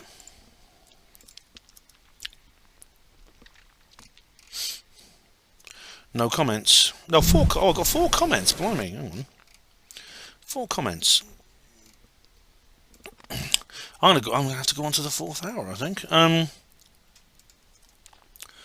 Ben, you still sound under the weather. I did actually not trust nobody, but it kind of like over the course of the weekend it wore off. And because my mind works in crazy ways, I thought this might give you a laugh. If you see something that doesn't look right, don't worry. It's just a prop being used in the psyop that will be all over the evening news. Please don't move the prop, otherwise you'll fuck up the narrative the two BBC diversity muppets will be desperately trying to sell. Thank you. That's a good one. That's an honest sign. I wish they'd all be that honest. £166? Mate, I just want to see. Yeah, that's the price the train would have cost if I bought the ticket on the day. I don't want to buy the whole bloody train. That's typical of the British rip-off. British rip-offery. Meanwhile, rip-offery. I must remember that word. Meanwhile, the royal scum get a train set that nobody else can play with. But of course, we cheerfully foot the bill. He typed with a snarling face. I said to a bus driver years ago, if you haven't got a car, you're nobody. I wanted to go to a sporting event, 7 p.m. start, but the buses only ran 1 per hour after 6:30, so I had no chance of getting there on time. All right. You could have left at 5:30, I suppose. As I always used to say, waiting for my bus to work, as the driver sat there reading a sleaze paper while consuming a bacon butty. In the time it takes to consume the whole pig, with the engine running and us poor passengers freezing. Whilst the wheels aren't turning, the bus isn't earning. Just once we got an inspector who asked the driver to kill the engine as we were being choked by fumes. Sometimes you need a Blakey, don't you? I've got you this time, butler. I've got you this time. And why didn't he say, let us on the bus out of the cold? It's a typical Jobsworth attitude. Some people, you give them a uniform and a button that says door open and they get delusions of grandeur. Yeah. I sometimes wonder, as a Slaxer said, how can such a tiny amount of power go to a man's head so much? Years ago, I did a driving tour of Scotland and parked in a lay-by alongside Loch Ness to sleep. And I couldn't help but think of the Leonard Nimoy series in Search Of, who just happened to get interesting footage while filming the episode. I did not sleep that night, as knackered as I was. Fakery side, as you say, there's a lot of water to hide in. And visibility is poor enough that a frogman is more like to feel an underwater creature than see it. That's right, trust nobody. I'm sorry you didn't see anything interesting on your night sojourn in Loch Ness, but there you go, mate. Anyway, yeah, all right. No, Chucker says, what happened to Matthew Deleuze? Good question. I actually put a text comment here underneath. My text comment is very direct and to the point. He turned into a total cunt. Trust nobody says short and to the point, yes, but accurate. RDH Panorama live stream.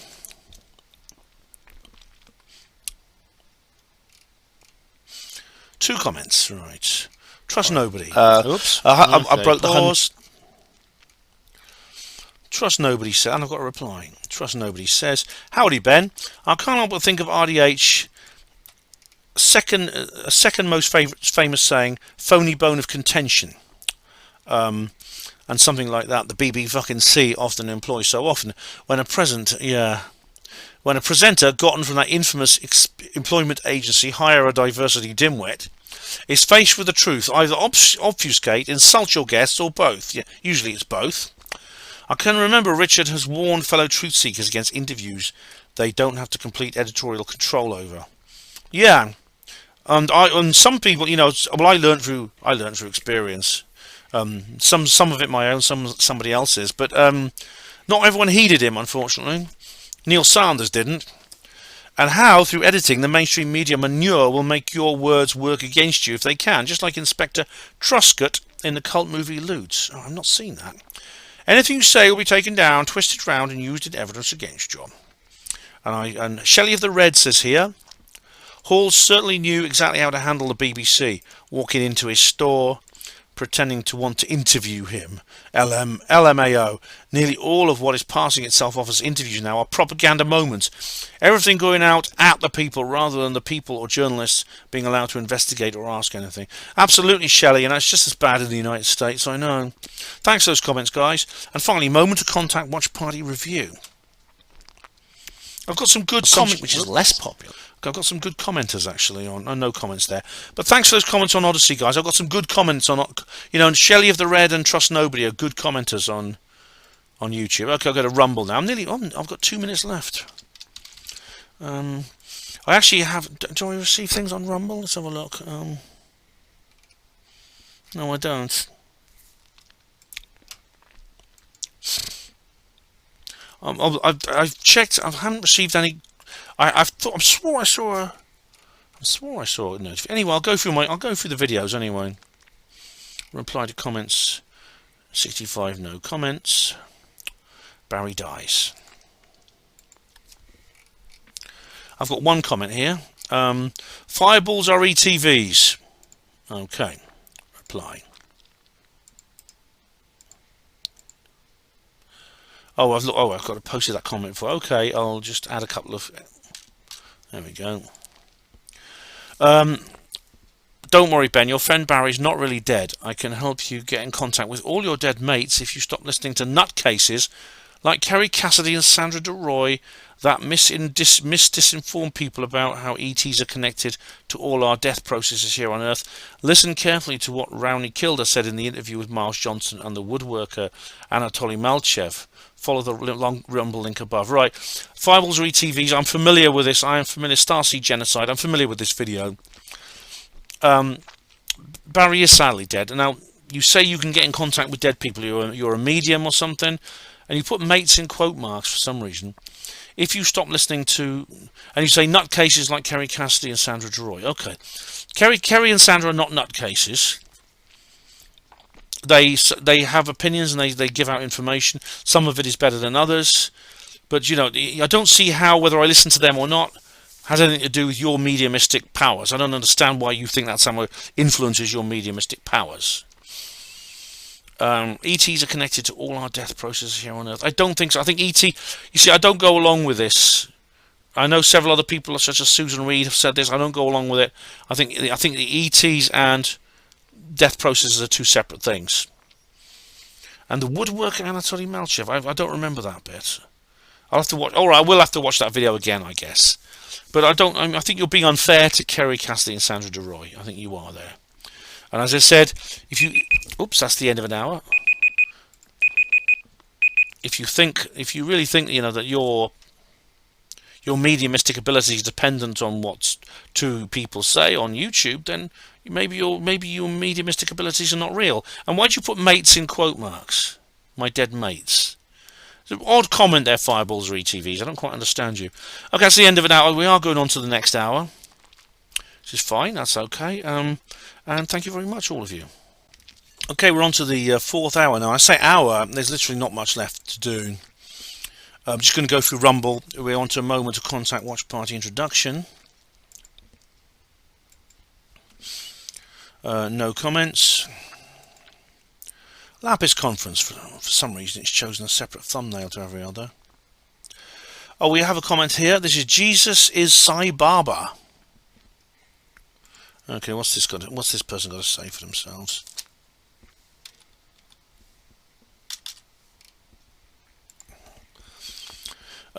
This is it's a link here. Stephen Greer and Rendlesham Forest false flag nuclear attack UFO secret. Okay, Jesus. All right, I'll have a look at that. All right, let's have a look at that. Let's have a look, because that does sound like an intriguing title. Right. Oh, it's Larry Warren, Stephen Greer. Okay. I'll check that out. Jesus is Sai Baba, which is an odd name. Stephen Greer and Rendell. Right. Please help me the disclosure effort by watching, researching and sharing these video montages everywhere on the internet. The fascist transnational cabal are sabotaging me from sharing this kind of vital information on the internet with their myriad of dirty tricks, e.g. shadow banning, cyber computer hacking, viewer subscriber count suppression and attempted murders.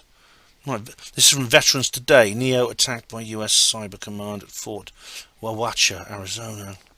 And there's a Getter post, The Intercept, Veterans Today. Again, Russian source Pentagon creates rogue army of secret combat units for domestic war. Alright, well, I'll check this out. I'll start with the video first, if you don't mind, before I go to Veterans Today. But thank you, Jesus is Sai Baba. Next one. RDH Panorama. No comments. And finally, moment of contact watch party review. I've had one comment here.